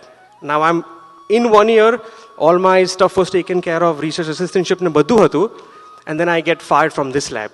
And I remember from Philly, I took the train and I came straight to New Brunswick. At that time, Sarvesh Bhai, Pushpak Bhai, Punyesh Bhai, my brother, and me, we went out to New Brunswick and we had Domino's Pizza in the middle of the street somewhere. We just sat down and we had Domino's Pizza, and I was very upset. And at that time, they also reminded me, कि भाई तू चिंता शू कर रहे हो, मुझे तेरा दर्शन आपेला ना, so don't worry so much. And then I got into another lab. All of that happened. I graduated with a master's. And then I moved to New Jersey. 6 months, I didn't have a job, right? And even at that point of time, વિચાર આવે કે ભાઈ I have to support my family, I have to do this, I have to do that. પણ ત્યારે બી કે સ્વામીજીએ કીધેલું કે ભાઈ તારો બાપ બેઠો છે, તું ચિંતા ના કર. And then I found a job, and since then Swamiji has always taken care of me. So the point of all of this is, whether it's 2009, 11, 12, or even today, I can go on and on and on about how Swamiji has always been there for me. But the point is, we spoke about mental wealth. This is the kind of wealth that no one can take away from you. If you talk about other kinds of wealth, if you talk about stock market, it's all subject to market conditions, right? Ke market pade, the housing market goes down, if gold and silver go down like they did yesterday, those are all driven by market conditions. Those are things that maybe somebody can take away from you. But true wealth, true worry-freeness is the kind of darshan that Swamiji gave me. And even though he gave me the darshan, but I can say that it's Apda Swamiji, right? It's for all of us. Ke tame chinta na karta, e અહીંયા બેઠા છે. And that is the kind of mental wealth that we all have been blessed with. And then I realized that instead of stuff is going to happen, right? It's a bad market right now, whatever it is. All of that is going to happen. But the one thing is that if we can end up spending 5 to 10% of our time thinking about the kind of blessing Swamiji has given me and all of us, instead of the problem or the challenge, I think we'd be a lot more better off than spending more time thinking about the actual stressful stuff. So I think that is one thing that Swamiji taught me, कि भाई कहीं भी थाए, no matter where you are, even in the future, if there are prasangs that will happen, but this thought is a timeless thought. This thought is something that no one can take away from me. And in the end, the only thing is that we all talk about increasing wealth. So the first thing is, this is the kind of mental wealth, this is the kind of worry-freeness that I believe I have to start valuing, right? And at the end, we all are here to grow our wealth. Year over year, whether it's your assets, whether it's your house, whether it's your stock portfolio, whatever it is, you want it to grow. So then the question is, how can I have this mental wealth grow every single day? And the only thing I can think about, the only thing that, I can let all of you know is that if I can stay in this constant thought, if I can strengthen this thought, कि काई भी थाए, तू चिंता ना कर, मारा स्वामी जी बैठा छे, I think that is something that I think will really help me and all of us overcome any challenge in life. So while we seek financial wealth, while we seek social wealth, like we should, but at the end of the day, I think what's most important, what will last until eternity, and what will always be with all of us is the mental wealth that Swamiji has blessed all of us with, and that is something that no one can ever take away from us. So I think that's something that I learned from that, and I'm hoping, Jai Bhai, that we all can learn from, the kind of darshan that Swamiji gave me. Sajanand Swami Maharaj ni jai. માર્કેટની condition બદલાય એવી છે, પણ આ પ્રાપ્તિની condition ક્યારેય બદલાય એવી નથી. મેન્ટલ હેલ્થ અને વેલ્થ એ જગતને આધીન છે, પણ જ્યારે હરિપ્રસાદ સ્વામી જેવા સંતની પ્રાપ્તિ થાય ત્યારે એને આધીન જગત છે. એ મિહિરભાઈના પ્રસંગ દ્વારા આપણને સૌને દર્શન થયું કે તારો બાપ બેઠો છે, શું ચિંતા કરવાની જરૂર છે. એ હરિપ્રસાદ સ્વામીજીએ આપણના સૌને ચિંતા દૂર કરી છે. અને એ કેવળ આશીર્વાદ મિહિરભાઈ માટે નહીં, પણ આપણા સૌ માટે હરિપ્રસાદ સ્વામીજીએ આશીર્વાદ આપ્યા છે કે હું બેઠો છું ને, ચિંતા શું કરે છે. તો એ આશીર્વાદ લઈ અને આપણે ચિંતા મુક્ત થઈ ગયા છીએ. બીજી બાજુ વિચાર કરીએ તો 200 વર્ષના ઇતિહાસમાં આપણને ફ્રેક્શન ઓફ સેકન્ડ એકલા નથી મૂક્યા, અને એ ભગવાન સ્વામિનારાયણનો અખંડ વારસો આજે પણ એ પ્રગટ રાખ્યો છે. પ્રગટ ગુરુહરિ પ્રબોધ સ્વામીજી મહારાજ દ્વારા આપણને એ અવિરત દર્શન થાય છે. ભગવાન સ્વામિનારાયણની આ જ્યોતિર્ધરામાં આપણને સૌને બેસવા મળ્યું, એ આપણા સૌનું કેટલું મોટું સદભાગ્ય છે. જે 10 મિનિટ પહેલાં આપણે હસમુખભાઈનો પ્રસંગ સાંભળ્યો, એ જ પ્રસંગમાં જ્યારે હસમુખભાઈને અનકોન્શિયસ બહાર કાઢવામાં આવે છે, ત્યાં દિવ્ય દેહે પ્રગટ ગુરુહરિ પ્રબોધ સ્વામી મહારાજ પંપ કાઢી અને પાણી કાઢે છે અને એમને ઇમિડિયેટ CPR આપીને નવજીવન આપે છે. કેટલા આપણે સૌ ભાગ્યશાળી છે કે આ અખંડ જ્યોતિર્ધરામાં આપણને હરિપ્રસાદ સ્વામીજીએ મૂક્યા. વિષમ અને દરેક પરિસ્થિતિની અંદર હરિપ્રસાદ સ્વામીજીએ આપણને હું બેઠો છું ને, મુજ વર્જી વિનારે કોઈથી તરનું નવ તોડાય એવો એક વિચાર આપી અને આપણને સૌને નિશ્ચિંત કર્યા અને સાચા અર્થમાં આજીવન જીવી શકીએ એવી સાચી આપણને વેલ્થ આપી. ખરેખર આપણે સૌ આપણા વતી આપણે સૌ ગુરુહરિ પ્રબોધ સ્વામી મહારાજ અને હરિપ્રસાદ સ્વામીજીને થેન્ક યુ વેરી મચ. મારા સ્વામીજી, મારા સ્વામીજી, મારા સ્વામીજી, મેરા સ્વામીજી, મારા સ્વામીજી, મારા સ્વામીજી, મારા સ્વામીજી, મારા સ્વામીજી, મારા Swamiji. Thank you, Mihir Bhai. The fact that Bhagwan and Guru Hari Swami Shri is always with us is mental wealth in its purest form. Yeah, and something that I've been thinking about is that peace of mind or our mental wealth, it requires a place to live. It requires a vessel, a body. You know, when you really think about it, the body is like a computer with hardware and software. They go hand in hand. If your hard drive crashes, it doesn't matter how good the software is. Our body's the same. You need that regular level of maintenance. Yeah, and that brings us to this next chapter in the book, which is physical wealth. And simply, the book breaks it down into 3 pillars as we've seen in the other chapters. The first being movement, which is engaging the body. Second being nutrition, which is fueling the body. And recovery, which is recharging the body. You know, sometimes I feel like we overcomplicate what's really being asked here. It's not really that we need to do rigorous exercise 6 a.m. in the morning or follow the latest diet that's out there. It's really just about the consistency. I think now that you say that, I realize that one of the things I was ignoring the most was recovery. I think that, having a proper sleep is a very essential part of physical wealth. And the book says it very nicely. Sleep is nature's miracle drug, yet it remains severely underappreciated and underutilized. Even 1 hour of proper sleep or an extra hour of sleep would boost our physical wealth. You know what's pretty scary? There's this TED Talk where they mentioned that there's a 15 to 20% spike in terms of heart attacks on the Monday or Tuesday following daylight savings, just because we're losing 1 hour of sleep.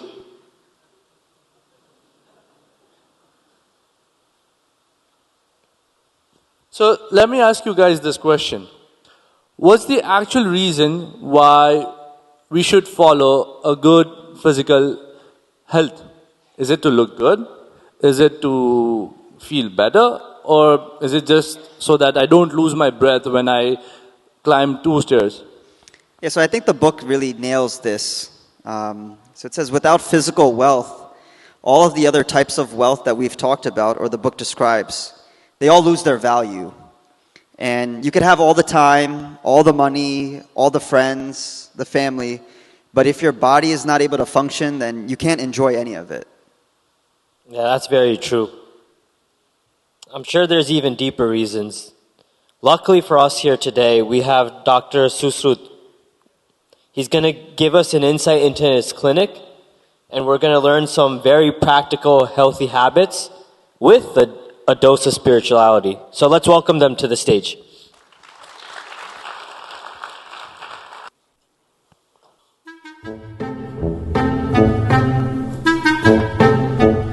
અરે જલ્દી કર, મોડું થઈ ગયું છે. આવું છું, જરા શાંતિ રાખ. બૂમો કેમ પાડે છે? કીધું ઓછું જમ. શાંતિ રાખ, આવું છું. આવી ગયા ડોક્ટરની ક્લિનિકમાં બરાબર. કેમ આટલી બૂમો પાડે છે? તને ખબર છે ને મને કેટલો થાક લાગે છે? આટલું સુવે છે તોય થાક લાગે છે? શું છું એટલે થાક લાગે છે. તું થાક માટે હમણાં કઈ ચાલુ કરેલું નવું કઈક યોગા વોગા? શું નામ એનું? અરે આલો છોકરો કરતો હોય અહીંયા સવાસન. સવાસન? હા, સવાસન તો આ બધા પણ કરે છે ને. પણ સવાસન કર્યા પછી બી થાકી જાય તું? હા, શું કરીશ? એટલે જ આપણે ડોક્ટર પાસે આવ્યા છે. જો આવી ગયા. Welcome, Dr. Patel. Welcome to the clinic. I'm Dr. Patel as well. What brings you in today? Doctor, મને કેવું આમ લેઝીનેસ ફીલ થાય છે, ફોકસ નથી રહેવાતું, અને જોબ પર પણ બધા એવું કહે છે કે હું એકદમ આળસુ છું અને કંઈ કામ કરી નથી શકતો, અને એના લીધે મારું પ્રોગ્રેસ પણ અટકી ગયું છે. સાચું કહે છે. 2-3 વાર તો મેનેજરે પકડેલો ઊંઘતા, અને Oh my God. આ વર્ષે એનું પ્રમોશન બી અટકાઈ ગયું એના કારણે. મારી પાસે તમારા બ્લડ રિપોર્ટ્સ છે. એવરીથિંગ લુક્સ ઓકે, કંઈ સ્ટાર્ટલિંગ કે એવું કંઈ જ નથી. તમારું કોલેસ્ટ્રોલ થોડુંક હાઈ છે, પણ બધું ઓકે લાગે છે. તો મેં થોડોક 2-3 પ્રશ્ન તમને પૂછી લઉં. તમને કંઈ કશે દુખાવો છે? Do you have any headaches? No. Any muscle ache or anything like that? No. Do you have any diseases? Do you have any medical conditions? No. No diabetes, heart disease? No. No. Okay, okay. Everything seems normal. Let me do a quick physical exam, okay?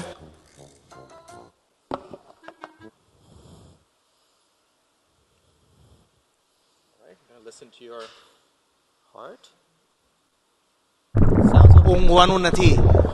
થોડુંક આગળ. Lungs look okay as well. That looks good too. Let me check one more thing. Okay? આનું પેટ ક્યારે ખાલી નથી હોતું. આ free બેઠો હોય ને તો એ બગાસા ખાતો હોય છે. You know what? Now that you mention it, I figured out what the problem is. Tell me something. What's your favorite food? Favorite food? Pizza. Double cheese pizza. તમે કોઈ દિવસ એવો ડબલ ચીઝ પીઝા ખાધો છે doctor? મને પણ એ બહુ જ ભાવે છે. પણ તમે કેટલી સ્લાઇસ ખાઈ શકો? મેક્સ 3 થી 4 સ્લાઇસ. ખોટું બોલે છે, સદંતર ખોટું બોલે છે આ માણસ. માત્ર 3 થી 4 સ્લાઇસ અમારી માટે છોડે છે, બાકી 3 થી 4 પાય આખી ખાઈને બેઠો છે. આ બધું કહેવાની ક્યાં જરૂર છે? પણ જો ડોક્ટર, લોયર અને સીએ એને જે હોય ને એઝ ઇટ ઇઝ વાત કરવી જ પડે. પૂછી જો આ લોકોને, પૂછી જો. તમે આટલું બધું જમો છો તો ઊંઘ પણ સરસ આવતી હશે ને? How much do you slip? આટલું બધું ખાધા પછી આમ મિનિમમ 7-8 કલાકની તો ઊંઘ આવે છે. થોડીક તો શરમ કર. ઓલા દિવસે તમે માનશો નહીં, અમે રીગલમાં ગયા હતા, ત્યાં રિક્લાઇનર સીટ હોય ને, એમાં ધુરંધર પિક્ચર જોવા ગયા હતા 3 વાગે. અમે લોકો 6 વાગે બહાર આવ્યા, 9 વાગે બહાર આવ્યો છે આ માણસ. તમે સૂઈ ગયા હતા એટલું બધું? સાયન્સની દ્રષ્ટિએ 7-8 કલાક તો સૂવું જ જોઈએ. That's necessary. But you know what? I think this might be bordering laziness. What do you think? Laziness? મને નથી લાગતું doctor. Really? See, this is why I checked your stomach. When you eat too much, all the energy, all the blood, everything goes into digesting that food. So your activity in the digestive system increases. And that's what I was looking for. Enathi શું થાય? What happens when you eat too much? Since all the energy goes there, your brain resources, your muscles, and everything are deprived of all the energy. And that's why you have confusion, decreased energy, fatigue, and just overall lack of energy. So, what do you think the solution could be? મને એવું લાગે છે કે કંઈ ડાયટમાં ફેર કરવો જોઈએ. એટલે ખાવાનું જ બંધ કરી દેવું જોઈએ. અરે ના ના. No one's asking you to stop eating. But what if you eat just 20% less than what you need? એનાથી ફાયદા શું થાય? Let's say that you start eating 20% less from what you need. એનાથી over time તમારી બોડીને ઓછું ફૂડની જરૂર પડે, જેનાથી વેઇટ લોસ પણ થાય અને there are so many other benefits, જેવી રીતે decrease incidence of diabetes, heart disease અને ઓવરઓલ તમારું બોડીની અંદર પણ વધારે અલર્ટનેસ અને એ બધું થાય. તો વોટ ડુ યુ થિંક, એ કરવા જેવું ખરું? Have you tried anything? To be honest doctor, આ ડાયટ, કીટો, પછી આ ન્યુટ્રિશન, એ બધું મેં બધું ટ્રાય કર્યું છે, પણ કંઈ પલ્લે પડતું નથી. એક સેકન્ડ, મને આ ફોન આવે છે, હું લઈ લઉં. Okay, ya come on in through the back door. હું પેશન્ટ સાથે જ છું. યા ઓકે, તમે કંઈ કહેતા હતા? હા, એટલે આજકાલ પેલું સોશિયલ મીડિયામાં હું જોઉં છું, લોકો આ ડાયટ ફોલો કરે છે, પેલું કીટો ફોલો કરે છે, પણ એ બધું મારા માઇન્ડની તો બધું બહાર છે. આઈ નો, અત્યારે મેં જે વાત કરી ને, that's all nutritional science. Nutritional science ઘણા બધા માટે વર્ક થાય છે, પણ અમુક વાર યુ નીડ સમથિંગ મોર. તો તમે રાઈટ ટાઈમે વાત કરી. I have a friend who specialises in spiritual science. He can really help you out. When he comes, let him know what your problem is. Okay? Sure.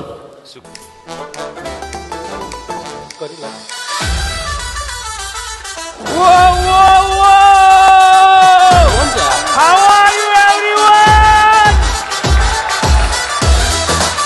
It's been a long time. Let's do the ritual. Breathe in. Breathe out. Breathe in. Breathe out. Nice. Dr. Nadawala, you came at the right time. I want you to meet my friend Mr. Patel. Ko, તમારો શું problem છે? Doctor નાડાવાલા.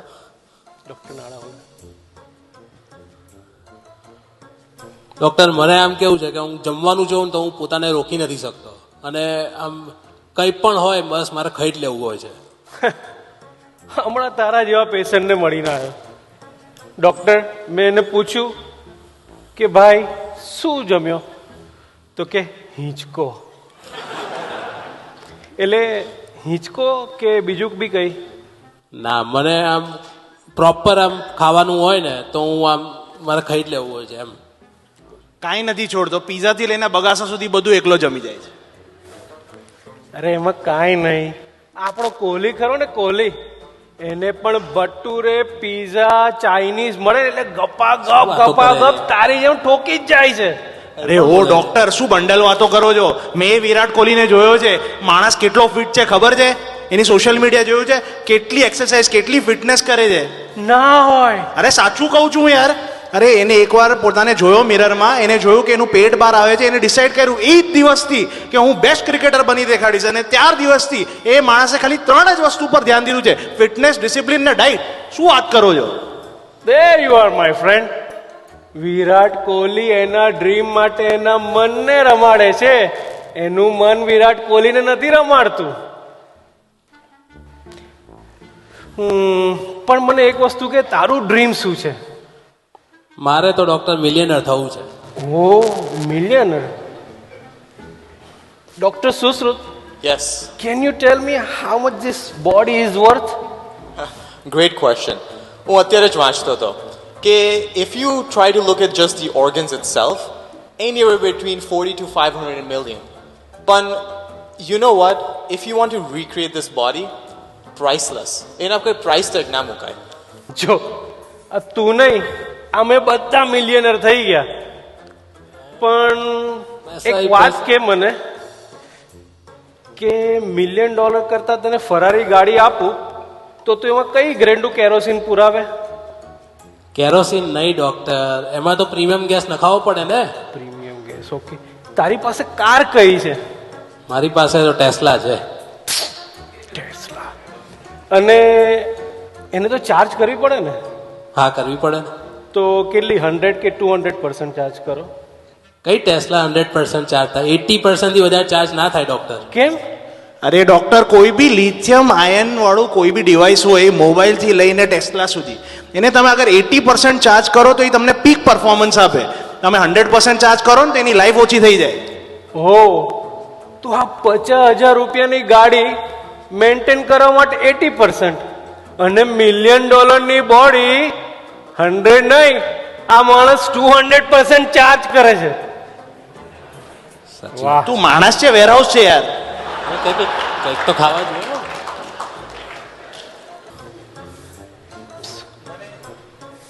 એક વસ્તુ યાદ આવી કે ભગવદ્ ગીતામાં એક વાત છે, એમાં કૃષ્ણ ભગવાન અર્જુનને કહે છે કે 84 લાખ યોની which means 84 મિલિયન સ્પીશીઝ પછી આ હ્યુમન બોડી મળે છે. ડોક્ટર નાડાવાલા, તમારું શું કહેવું છે એના વિશે? I was about to mention it. અમારા સ્વામીજી છે ને એક વાત કરતા હતા કે આપણે 84 લાખ યોનીમાં ફરી ફરીને આ માનવ દેહમાં આવ્યા છે. એક માનવ દેહ એવો છે કે 84 યોનીમાં એક માનવ દેહ એવો છે કે જેને ભગવાને બુદ્ધિ અને વાચા આપી છે. તો એ બુદ્ધિ અને વાચાથી આપણે આપણા આત્માની યાત્રા ભગવાન તરફ કરી શકીએ. બાકી તો 84 યોનીમાં જેમ પશુઓ ફરે છે એમાં સુપ્રીમનું સુપ્રીમ ક્રિએશન આપણે પ્રાણીઓની જેમ વેડફી ના નાખીએ, એના માટે ભગવાને આપણને બુદ્ધિયોગ આપ્યો છે. અને જેમ ગાડી ચલાવવા માટે ડ્રાઈવર જોઈએ, એમાં બોડીને ચલાવવા માટે ભગવાને એમાં આત્મા મૂક્યો છે. ખરેખર આત્મા ક્યાં છે? આ વાત એ આત્મા છે અને અહીંયા જ છે, અને એ જ એક પરમ સત્ય છે. આ વાત તો સાચી છે, પણ ડોક્ટર આને મેન્ટેન કઈ રીતે કરવું, તમે જે કહો છો એને? જો ભગવદ્ ગીતામાં વચનામૃતમાં અને સ્વામીની વાતમાં એક મસ્ત વાત લખી છે કે હું દેહ નથી, દેહમાં રહ્યો એવો આત્મા છું. એક આત્મા ભગવાનના તરફ ગતિ કરવા માટે આ બોડી એક જ માધ્યમ છે. બરાબર? સમજ પડી? સમજ પડી. બરાબર. તો ભગવાનની તરફ યાત્રા કરવા માટે તમે જેમ આમ ગપાગપ ઠોકો છો એમ ના ચાલે. અડધી રાત્રે કોઈનો ફોન આવે કે તમારે બોડી મેન્ટેન કરેલી હોય તો તમે સેવા માટે જઈ શકશો. અમારા ગુરુ હરિ એવું કહે છે કે આ બોડીમાં રહીને જો તમે સેવા ના કરી શકતા હોય તો આ બોડી શું કામની? વાત તો સાચી છે. આ રીતે તો આપણે કોઈ દી વિચાર્યું જ નહીં. ટ્રાય કરવું જોઈએ. ટ્રાય કરવા જેવું ખરું. તો તમારું પ્રોબ્લેમનું સોલ્યુશન મળ્યું? હા, પ્રોબ્લેમનું સોલ્યુશન મળ્યું. તો ડોક્ટર સાહેબ, હવે આનું પ્રિસ્ક્રિપ્શન કે નેક્સ્ટ વિઝિટ ક્યારે આવવાનું છે? પ્રિસ્ક્રિપ્શન જોઈએ છે? પ્રિસ્ક્રિપ્શન પણ ડોક્ટર નાડાવાલા કઈ ખરું? પ્રિસ્ક્રિપ્શન કરું ને, તમને પ્રિસ્ક્રિપ્શન આપું. તમારે પ્રિસ્ક્રિપ્શન જોઈએ છે? હા હા જોઈએ છે. બોલો. Stand up everyone. જોરથી. Music please. Stand up everyone. Let's go.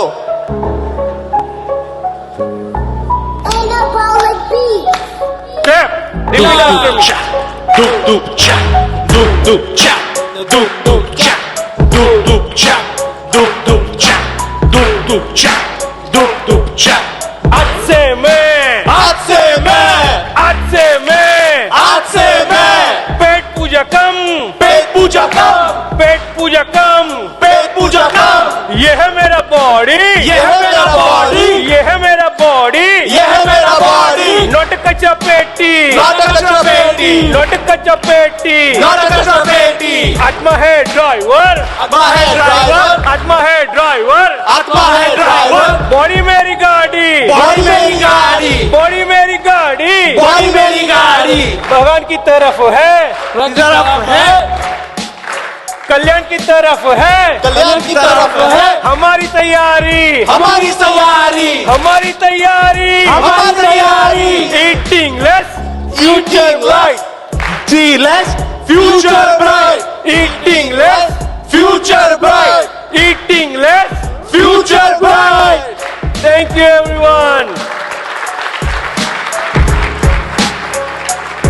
તું ફોલો અપ નું પૂછી લે. ચલો ફોલો અપ મળ્યા. Yes, follow up next SYM. C you guys next time. ચાલ આપણે હમણાં નીકળશું તો નેક્સ્ટ ટાઈમ પહોંચશું ટાઈમ પર. ચાલ.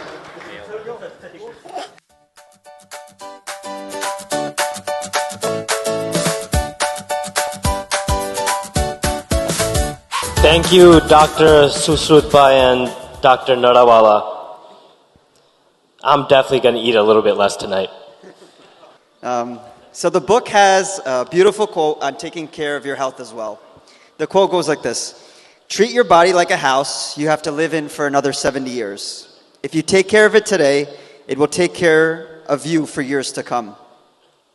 Right. The topic of our SYM today was 5 types of wealth. But clearly, we didn't just mean in getting richer financially. We didn't mean that in order to keep your bank account rolling. But to explore wealth in a broader spectrum, we discussed getting richer in terms of health, our physical health, our time, social relationships, and mental wealth. Yeah, and one thing that I kept asking myself as I was reading this book is what holds all of these pillars together? What happens if one of these pillars falls down? Let's say I lose a friendship, I lose money financially, or my physical health starts to deteriorate. As Swami Shri would say, Jindagi Anand Mate Chhe. Life is meant for happiness. That's what we explore today, to be happy in all spectrums of life. And Swamiji would instill this foundation in us by saying this thing over and over again and again for years. આપણે તને મને ધને અને આત્માથી સુખી થવાનું છે. We want to be happy physically, mentally, spiritually. And so this foundation is what we call the 6th type of wealth. And it's not covered in this book. And it's called spiritual wealth. It's the most important type of wealth because it's the thing that aligns everything else in our life. It's what brings harmony to everything in our life. And it's the thing that amplifies the wealth that we already have that we discussed. You make a great point there, Samanvay. So for us here today, we have someone who has lived this spiritual wealth life. We look up to them physically, professionally, mentally, and most importantly, spiritually. So today we're going to have Chintobai come on stage. He currently works for the U.S. government as a project manager in the Veterans Affairs Group. For those of you who don't know, he's been directing our dramas and skits that we see across all of our programs for the last 20 years. And he has a very unique connection with Swami Shri, Guru Hari, and Kishanji. So we're definitely fortunate to have him here. And if I just leave us on one note with a trait that I really like about him, there's no doubt he's one of the smartest people we know, but you'll never realize that because he'll always give the credit to the person he's talking to. So I'd like to welcome Chintobai on stage to give us a little bit more about spiritual wealth. Shri अक्षर पुरुषोत्तम महाराज ની જય, શ્રી શાસ્ત્રીજી महाराज ની જય, શ્રી યોગીજી महाराज ની જય, ગુરુ હરિ હરિ હરિપ્રસાદ સ્વામી महाराज ની જય, ગુરુ હરિ પ્રબોધ સ્વામી महाराज ની જય જય જય, હરિ પ્રબોધમ પરિવારની જય જય જય.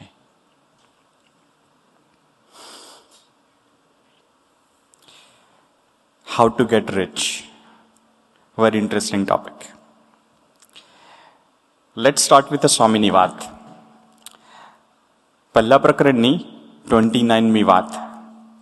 એમાં ગુણાતીત સ્વામી કહે છે, સંગ થાય પણ સત્સંગ થાય પણ સંગ વિના સત્સંગનું સુખ ના આવે. કેની પેઠે? તો જેમ ખાધાનું મળે પણ ખાધા વિના તેનું સુખ ના આવે, જેમ લુગડા ઘરે ના મળે પણ તે પહેર્યા વિના તેનું સુખ ના આવે, તેમ સંગ વિના સત્સંગનું સુખ ના આવે. Gunatin Swami gives a very beautiful insight in this વાત.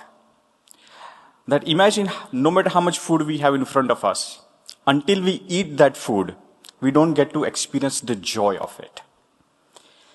So today, we talked about 5 types of different wealth. But until we get to experience that wealth, what does it mean, right? So let's take an example. Let's say if I give you $1 million check. Very happy, right? You got $1 million. But the only condition is you can never cash it, you can never withdraw it. Does that money help you at any point now? No. So the wealth is like that. No matter whatever wealth we have, unless we get to experience it, it does not create happiness. So let's elevate our goal today. Let's not just limit ourselves to being rich, but let's elevate our goal. That we want to be rich, and more importantly, we want to experience the richness. So, a long time ago, I heard a story which taught me the difference between being rich and experiencing the richness. There was a farmer. He was sleeping under a tree. It was a hot summer day. Sun was blaring. He's poor. He has rags for his clothes. He does not have a pillow, so he's using his hands as pillow. He took his small handkerchief and put it over his eyes to block out the sun. Then a Sheth is walking by. That Sheth, he has one servant who is carrying his luggage, another carrying a fan. There are two more servants waiting just in case they need something. So when that Sheth is going, he sees this poor man sleeping beneath a tree, and he felt pity. So he thought, let me go him and give him some money. And when he's about to give money, he stops. And then he says, you know what? Even if I give him money, he's just going to spend it and he'll be poor again. Instead of that, let me give him my knowledge. Let me teach him how to get rich. So he wakes that guy up. Hey, utho. Now the guy is surprised કે આટલા મોટા શેઠ એની સાથે વાત કરે છે. એટલે પેલો કહે છે, બોલો શેઠ, શું થયું? તો કે સાંભળ, તો અહીંયા સુવે છે, મને તારી પર દયા આવી, એટલે હું તને આજે મારું જ્ઞાન આપું છું. તો કે કયું જ્ઞાન? તો કે હાઉ ટુ ગેટ રિચ, કેવી રીતે માલદાર થવું. પેલો કે કોને શેઠ કેવી રીતે થવાનું, તો બહુ ગરીબ છું. એટલે શેઠ કે સાંભળ, તારે આ બપોરે સુવાનું બંધ કરી દે. તારે સવારે સનરાઈઝથી સનસેટ સુધી ખેતરમાં કામ કરવાનું, આમ તનતોડ મહેનત કરવાની. તો કે એવું તું 5 વર્ષ કરીશ, પછી તારા પાસે ઇનફ પૈસા આવશે કે તું 2 બળદ બાય કરી શકીશ. તો કે પછી? તો કે બળદના લીધે એફિશિયન્સી વધી જાય, તારે આખું ખેતર બળદથી ખેડવાનું. તો કે એવું તું 10 વર્ષ કર, પછી તારા પાસે એટલા બધા પૈસા આવશે કે તું બાજુનું ખેતર બી બાય કરી શકીશ. તો કે પછી? તો કે પછી એટલું મોટું ખેતર તો તું એકલો કેમ ન કરીશ? તો કે પછી તારે 4 માણસને હાયર કરવાના, એ લોકો મજૂરી કરે. તો કે એ લોકો મજૂરી કરે તો હું શું કરીશ? તો કે બસ તારે લેરથી સુવાનું. તો કે ભલા માણસ એ તો કરતો તો તે ઉઠાડ્યો પહેલા. But that is the difference between being rich and experiencing the richness. That sometimes when we become so goal oriented on being rich, we forget to experience the joy. We forget to experience the richness that it brings. So with this lens that every wealth should lead to happiness, let's re-evaluate the wealth again. So the first wealth we can all relate to and understand is the financial wealth. Like, who is the richest man on the world right now? Do you know what is as of last night, what is his net worth? Anyone knows? $775 billion. Do you know how much money that is? Let's rewind the clock. Let's go back to 1st January 1 AD. We are going back 2026 years back. And since that day, if you start spending $1 million a day, since January 1 AD, you spend $1 million a day, and you come to today, there will be still $35 billion left over. That much money.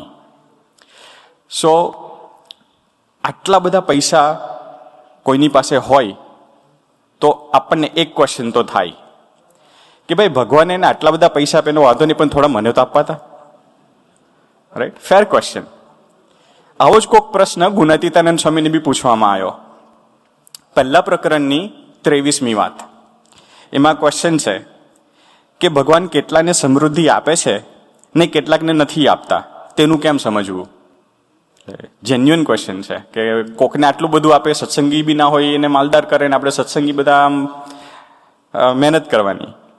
એટલે ગુણાતીતાનંદ સ્વામી એનો જવાબ આપે છે કે ભગવાન કોઈને ભગવાન કેટલાકને સમૃદ્ધિ આપે છે અને કેટલાકને નથી આપતા, તેનું કેમ સમજવું એ પ્રશ્ન છે.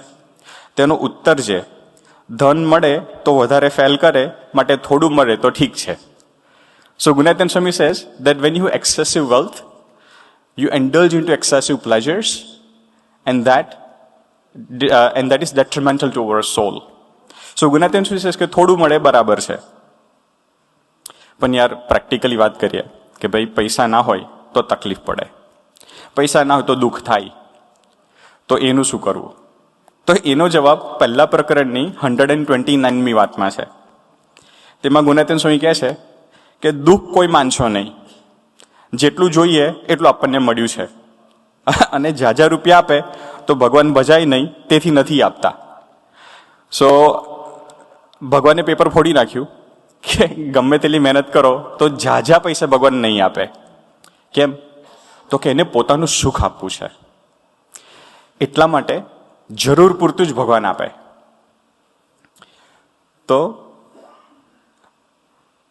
આગળ જે વાત હતી કે ભગવાન આપણને જરૂર પૂરતું આપે, મીન્સ કે એને વરદાન આપ્યું છે, એને પ્રોમિસ કરી છે કે તમારા રોટલા હું માથે લઈશ, 7 દુકાળ પડે તો બી અન્નદાતને વેર નહીં થવા દઉં. તો આપણી જવાબદારી એને લીધી છે, તો he is ગોના fulfil his duty.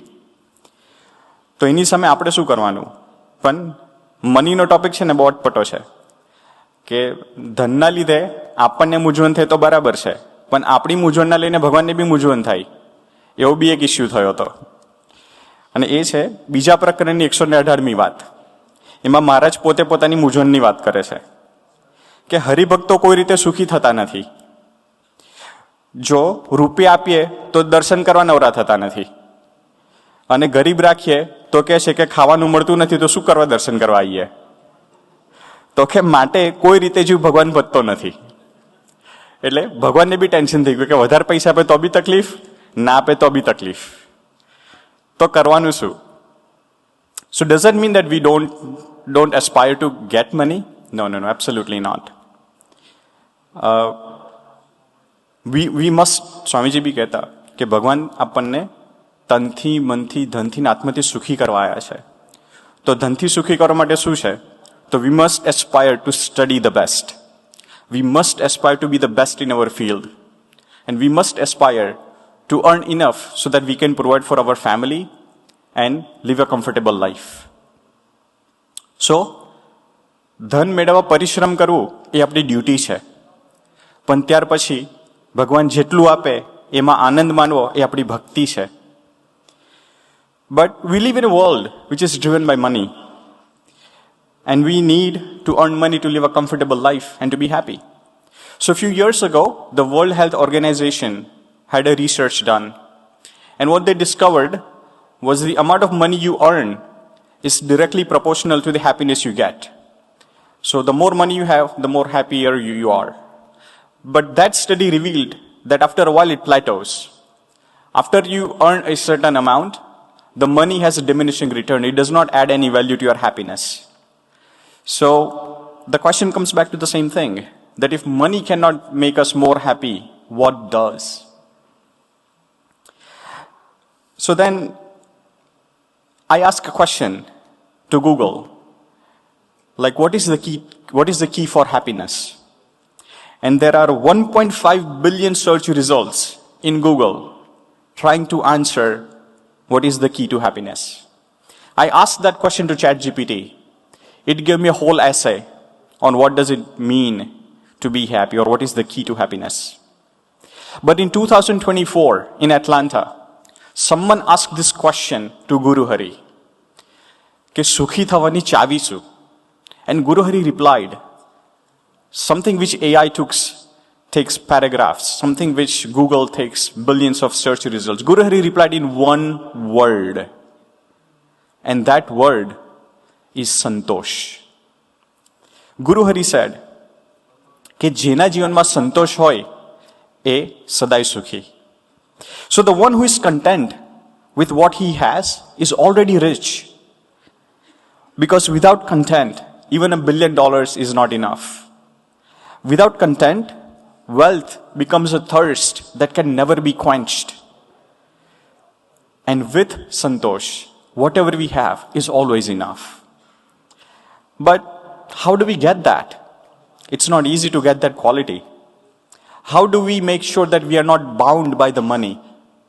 And for that, we have to go back and look at the life of Gunatit Purusho. The world might know Elon Musk as the richest man on the world. But I know someone who is far richer than him. And that was Hari Prasad Swamiji. And the reason being, Swamiji's life taught us a very important lesson. That richness is not measured by how much you can accumulate. But it's measured by how much impact can you have. In year 1974-75, Swamiji went on Vicharan. Swamiji ગામડે ગામડે જતા, કેટલા બધા ભક્તોને મળતા, કેટલા ઘરે પધરામણી કરતા, અને એ પધરામણીમાં કોઈ 50 પૈસા આપે, કોઈ 1 રૂપિયો આપે. એ રીતે એક મહિના સ્વામીજીએ વિચરણ કર્યું. And after 1 month of Vicharan, 85 rupees were gathered. મહિના પછી જ્યારે સ્વામીજી પાછા આવ્યા મંદિરે, ત્યારે જે મંદિરના કોઠારી હતા, જે વહીવટ કરતા હતા, એ ભગત સાથે ઇન્ટરેક્શન થયું કે સ્વામીજી આટલા બધા બિલ્સ છે, આટલું છે. તો સ્વામીજીએ કહ્યું કે આપણે 85 રૂપિયા ઠાકોરજીની સેવામાં આવ્યા છે. When this conversation is happening, one yuvak comes. He asks Swamiji that Swamiji, my family is doing very, very bad. Financially, we are not able to meet our ends. Can you help me? At that moment, Swamiji did not think of how are they going to pay bills. Swamiji did not ask when is he going to return the money. Swamiji did not hesitate for a second. Immediately Swamiji said, કે આને જેટલા જોઈએ ને એટલા પૈસા આપી દો આપણામાંથી. That is richness. Swamiji was not rich because he had money. Swamiji was rich because he did not needed any money. એ જે એમનો ભાવ હતો કે મારા ભક્તો માટે હું લૂંટાઈ જઈશ, એ સ્વામીજીની આંતરિક અમીરી હતી, જેના લઈને આપણે બધા ખાટી ગયા. Swamiji exemplifies this one unique point, that Swamiji was not bound by money, he was bound by bhakti towards his devotees. And we see this very same trait in Guru Hari. In 2004, Guru Hari was in Atlanta at Keyurubai's house. Now Keyurubai's house was very small, so he had that inferiority complex. Keyurubaઈને થયું કે મારું ઘર તો થોડું નાનું છે, એટલે નાના ઘરમાં ગુરુ હરિની સાનુકૂળતા કદાચ ના સચવાય તો. So he had that guilty feeling. But then ગુરુ હરિને એમને પ્રાર્થના કરી કે સ્વામી આવતા વર્ષે આપ આવો તો આનાથી મોટા ઘરમાં તમારો થાળ કરી શકો એવા આશીર્વાદ આપો. By the way, very genius way to ask for a lot of money and a house. પણ એમની ભક્તિથી વાત કરતા હતા, બહુ દિલથી પ્રાર્થના કરતા હતા કે સ્વામી તમને અગવડ ના પડે એની માટે આવતા વર્ષે હું મોટા ઘરમાં આપનો થાળ કરી શકું એવા આશીર્વાદ આપો. ત્યારે ગુરુહરિ જે વાત કરે છે બ્યુટીફુલ હતી. ગુરુહરિ કહે અમને તો તમારા દિલના ભાવને લઈને આવવાનું મન થાય છે. So what does Guru Hari evaluate us for? Not on how lavish lifestyle we have, how much comfort we can provide for him, but all that Guru Hari looked for was how much bhakti and devotion we had for him. So God does not measure our wealth in how much we have, but how much we can give. And that devotion is the key to happiness, is the key to Akshardham. એક વખત દાદા ખાચર જ્યારે મહારાજ ગઢડામાં હતા ત્યારે ગઢડાનું મંદિર બનાવવાનું હતું. દાદા Khachar was the chief financier. After certain while he rain out of money. એટલે એમને મૂંઝવણ થઈ. સો રાતના 2 વાગે એ અક્ષરોડીમાં જાય છે, વેર મહારાજ યુઝ ટુ સ્લીપ. એટલે હી ઇઝ હેઝિટન્ટ કે રાતના 2 વાગે ભગવાનને ઉઠાડવા કે ના ઉઠાડવા. પણ અક્ષરોડીમાં જાય છે એમાં મહારાજ જાગી જાય છે. મહારાજ કે દાદા આવી ગયો, બેસ બેટા. દાદા ખાચરને બેસાડે છે, એમના માથા પર હાથ ફેરવે છે અને પછી મહારાજ પૂછે છે કે બોલ બેટા શું મૂંઝવણ છે. એટલે દાદા ખાચર કહે છે કે મહારાજ નાના પતી ગયા છે, એટલે પૈસા પતી ગયા છે અને 1.5 મહિનામાં વરસાદની ઋતુ ચાલુ થવાની છે. So if the mandir is not complete within 1.5 months, when the rain falls, it's going to ruin everything. એટલે મહારાજ કે છે એમાં ચિંતા શું કરે છે. પછી મહારાજ હાથ લાંબો કરે છે અને પોતાના હાથમાંથી આખું ગોલ્ડન મંદિર એને બતાવે છે, સોનાનું મંદિર. And then Dada Khachar gets very happy.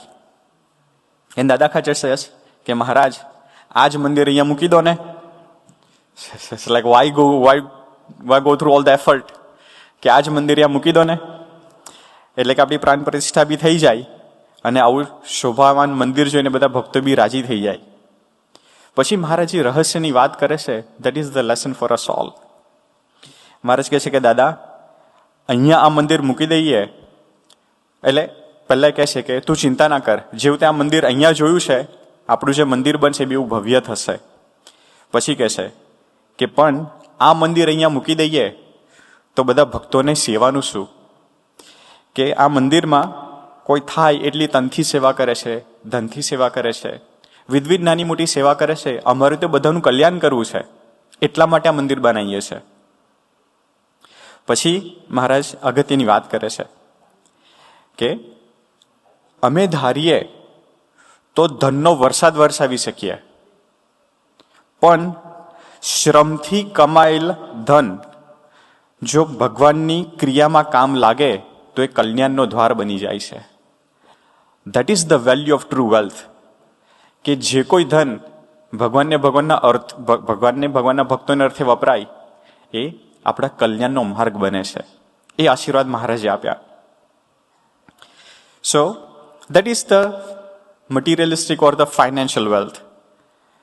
The second part is spiritual wealth, the social wealth. So social wealth, we had many great examples and we are so blessed. ગુરુ હરિ કાયમ એક વસ્તુ ઘૂંટાવે છે કે અનંત બ્રહ્માંડમાં આપણા જો કોઈ ભાગ્યશાળી નથી. We are the selected chosen ones. Why? Because we get to sit here in this treasure of social wealth. કે આપણી વેલ્થ કેવી છે સોશિયલ વેલ્થ? કે આપણે જર્સી સિટી આનંદભાઈ છે. When he got a job, his job was 45 minutes away from where he was. For whatever reason, he couldn't commute on his own. So someone had to give him ride. 45 minute મૂકવા જવાનું, 45 minute પાછા આવવાનું, job પતે એટલે 45 minute લેવા જવાનું, પછી પાછા આવવાનું. That was not one day. Jimitbhai did that for 3 months. That is a social wealth. Social wealth is that when we are surrounded by people who care for us without any expectation, that is the social wealth. આગળ ભાગવતભાઈ છે Edison. So up until his age of 45 years old, he used to live in an apartment. But after that, after all the struggle, he built his dream house. And once he built his house, he had to go to India. And then the COVID hit. So Bhagwat Bhai opened his dream house for all the COVID bhakto. કે જેને જેને બી Covid થાય એ ઘરમાં રહેવા જાય અને આનંદ કરે. That is the spiritual wealth. Where even in COVID time, you can open your dream house for bhakto. That is the social wealth. Kishanji છે. At the age of 36, when we come to USA, we all come with some dreams and aspiration. And at the age of 36, that is the prime time to get settled. Kishanji had a 6-figure job in New York City. And Swamiji had one phone call. And Swamiji said, કે કિશન આપણે job છોડી દો, હવે યુવકોની સેવામાં મંડી પડવાનું. And he quit everything. He left his dreams and aspiration behind so he can serve us. So we are surrounded by people who are constantly willing to sacrifice for our betterment. When someone calls for a sabha, a reminder for that, be thankful to that person because they are putting effort to make us happy. When someone offers a ride to come to mandir, be thankful to them because it's their effort which are helping us improve. That is the social wealth that we cannot ever repay. The third thing we talked about was physical health. And physical health goes in 2 categories. It's physical health એટલે શું તો કે નિરામય તન, કે તમે ગમે તેટલી sweet ખાવ ડાયાબિટીસ ના થાય, એ ફિઝિકલ વેલ્થ. ગમે તેટલું જમો અને 1 ounce બી વજન ના વધે, એ ફિઝિકલ હેલ્થ. બેકસ્ટેજમાં કોઈક એવું કહેતું હતું કે ભાઈ જે ધારી એટલું ખવાય અને સારું જવાય, એ ફિઝિકલ હેલ્થ. તો ફિઝિકલ હેલ્થ છે.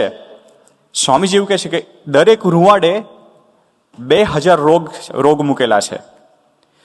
તો આજે આપણે હેલ્ધી છે પણ કાલે હેલ્થ રહેશે કે નહીં ક્યાં નહીં ખબર. We don't know. તો એ પ્રારબ્ધ કોણ ટાળી શકે?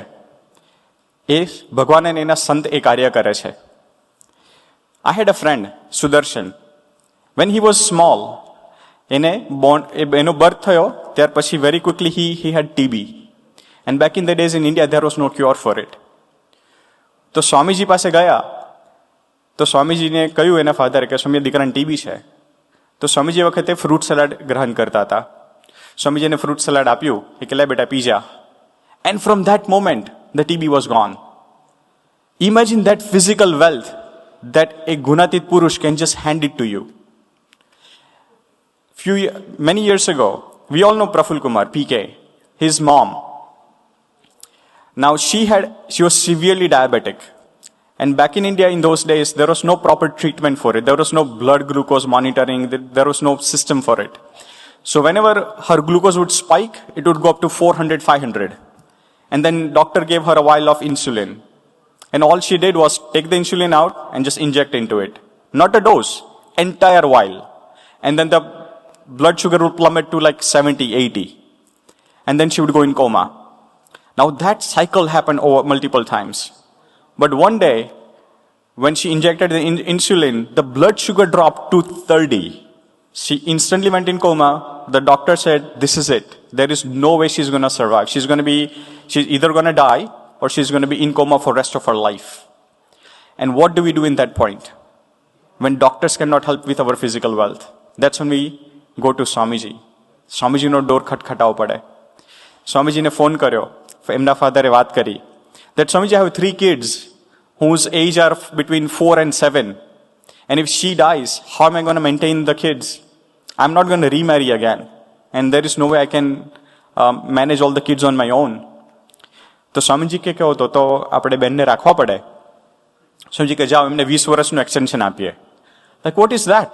જસ્ટ લાઈક ધેટ સ્વામીજી કે એમને 20 વર્ષનું એક્સટેન્શન આપીએ કે જ્યાં સુધી આપણા દીકરા દીકરી મોટા ના થાય ને સેટલ ના થાય ત્યાં સુધી એમને કશું નહીં થાય. So then, without any medication, she just woke up and started living normal life. But that is the grace only Maharaj and Gunatit Sant can give. After 20 years, almost to the day, she got critically ill again. કેમ? તો કે ભગવાન extension હતું 20 વર્ષનું. 20 વર્ષ પછી જ્યારે critically ઇલ થયા, હોસ્પિટલમાં લઈ ગયા, એટલે સ્વામીજીને ફરી વાત કરી. એટલે સ્વામીજી કે હજુ બી આપણા દીકરા દીકરીઓ થોડા નાના છે, આપણે એમને હજુ રાખવા પડે. જો આપણે બીજા 13 વર્ષનું એક્સટેન્શન આપીએ. And then she lived again very healthily. But there is not a single doctor which can add 1 minute to our life. There is not a single doctor who can just by blessing make us healthy again.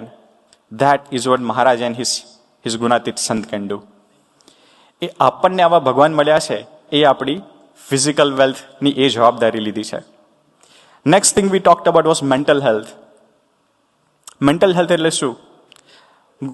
પંજાબમાં એક સરદારજી ભગત છે આપણા. Some terrorist came, put a gun to his head. And at that point, imagine that. If someone has a gun to her head, what is the thought?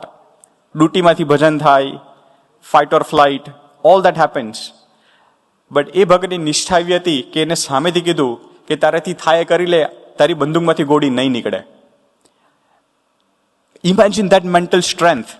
Even when a gun is pointed at you, એ નિર્ભયતા કેવી હશે? પણ આવે ક્યાંથી? તો એ ભગવાન પાસેથી આવે છે. એની નિષ્ઠામાંથી એવી નિર્ભયતા આવે છે. In 2015, I had gone to India. I did darshan of Thakurji in Haridham. Then I went to meet Kothari Swami. Kothari Swami told me કે આપણે માંજલપુરમાં એક દીકરો છે, એનો ટ્રેનમાં એક્સિડન્ટ થઈ ગયો, એનો એક હાથ અને એક પગ કપાઈ ગયો છે. મને કહ્યું તો એને હોસ્પિટલમાં મળી આવજે. Now I have no idea. I don't know this kid. And when I go to see him, what am I going to talk? He has lost his limb. He is permanently paralyzed for the rest of his life. Like disabled, not paralyzed, right? So Kothari Swami કહ્યું, so I got some chocolates, I went to see the kid. And that kid, I thought he must be crying, he must be depressed, but he was happy. એટલે મેં પૂછ્યું શું થયું? And then he walked me through of what happened.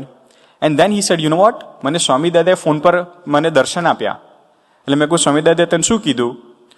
એટલે કે મેં સ્વામી દાદાને પ્રાર્થના કરી કે સ્વામી મારે તો છે ને એન્જિનિયર થવું છે, પણ મારો તો હવે એક હાથ ને એક પગ જતો રહ્યો છે. તો સ્વામી કહે તું ચિંતા ના કરીશ, હું તને એન્જિનિયર બનાવીશ. એટલે પેલો દીકરો કે હવે મને રિલેક્સ થઈ ગયું કે સ્વામીએ મને પ્રોમિસ આપી છે કે મને એન્જિનિયર બનાવશે. એ નિશ્ચિંતા કે જ્યારે ફિઝિકલી બોડી કાંઈ ના કરી શકે, એ મોમેન્ટે નિશ્ચિંતા કોણ આપશે? એ ભગવાન એને સાધુ આપી શકે. અને the third element of mental wealth is શુભ વિચાર. There is a devotee who had, કોઈ પ્રસંગ બની ગયો હશે અમુક લોકો સાથે, એટલે એને એ લોકોને મારી નાખવા સુધીના વિચારો આવે. that if I see these people, I'm going to kill them. એ કક્ષાનો એને આક્રોશ હતો એના હૃદયમાં.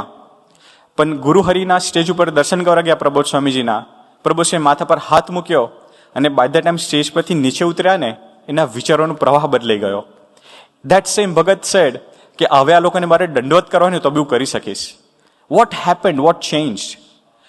એક આવા સંતનો માથા પર હાથ પડી જાય ને તો ગમે તેટલા ભૂંડા વિચારો હોય એ પણ ટળી જાય છે. That is our mental wealth.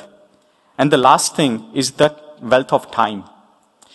How does one measure the wealth in time? And that is that no matter how busy you are, if you always have time for your loved ones and your goals, that person is wealthy with time. Now look at Swamiji's life. It was exemplary. He was the most busiest man we ever know. પણ સ્વામીજીની એક iconic line હતી કે હું તો નવરો જ છું.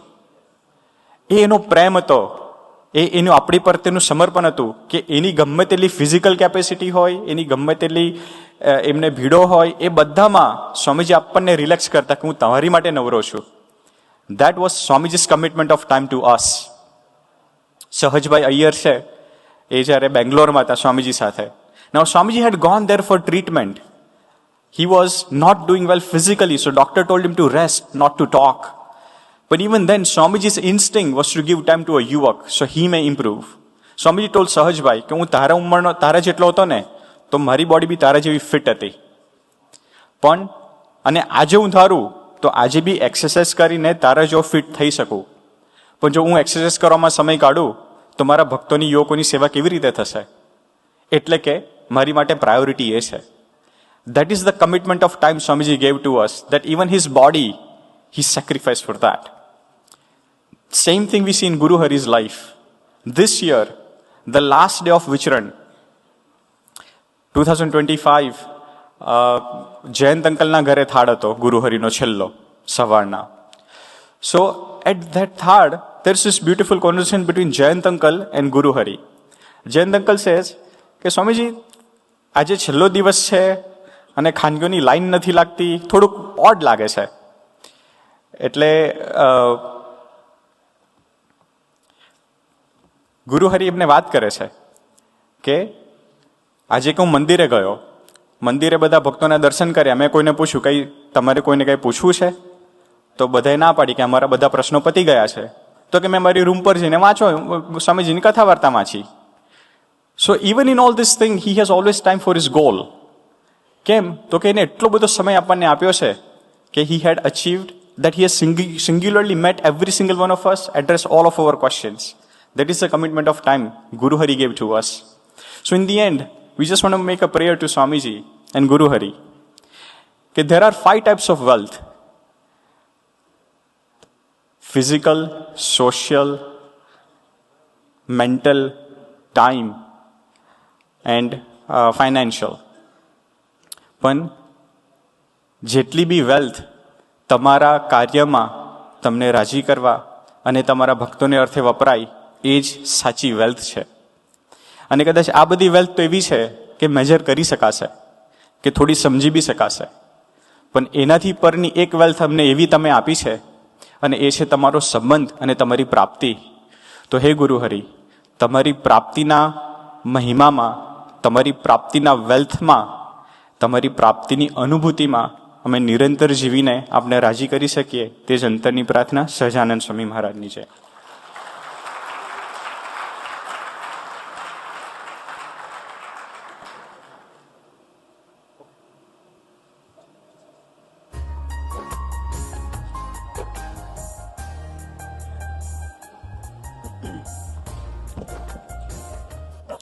How's everyone feeling?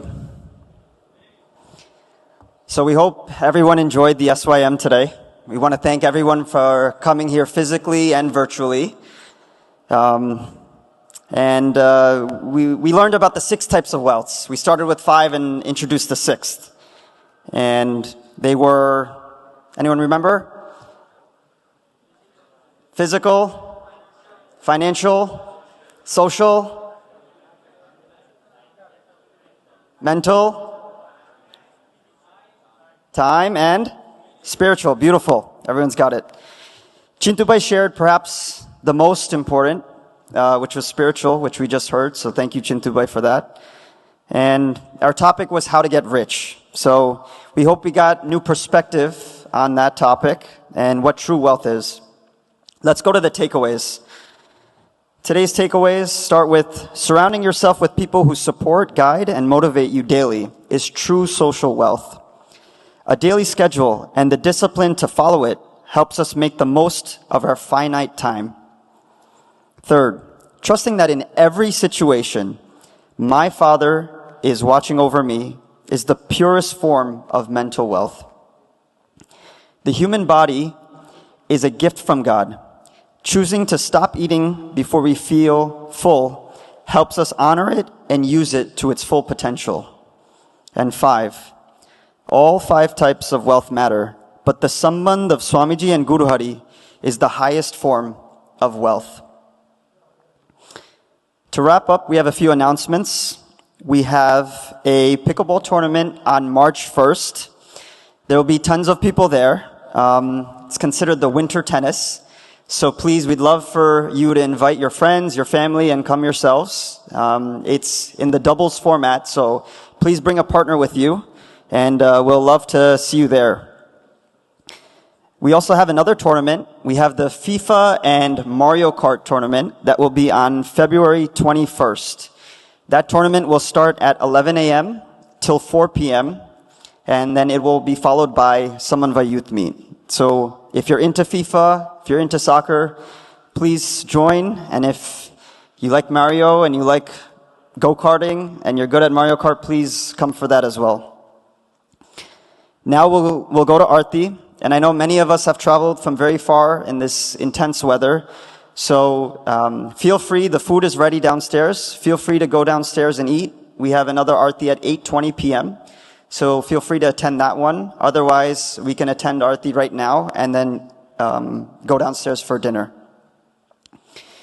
And when we face Thakurji, let's just pray to Thakurji and thank him that, thank you for giving us all this wealth that we didn't realize we had.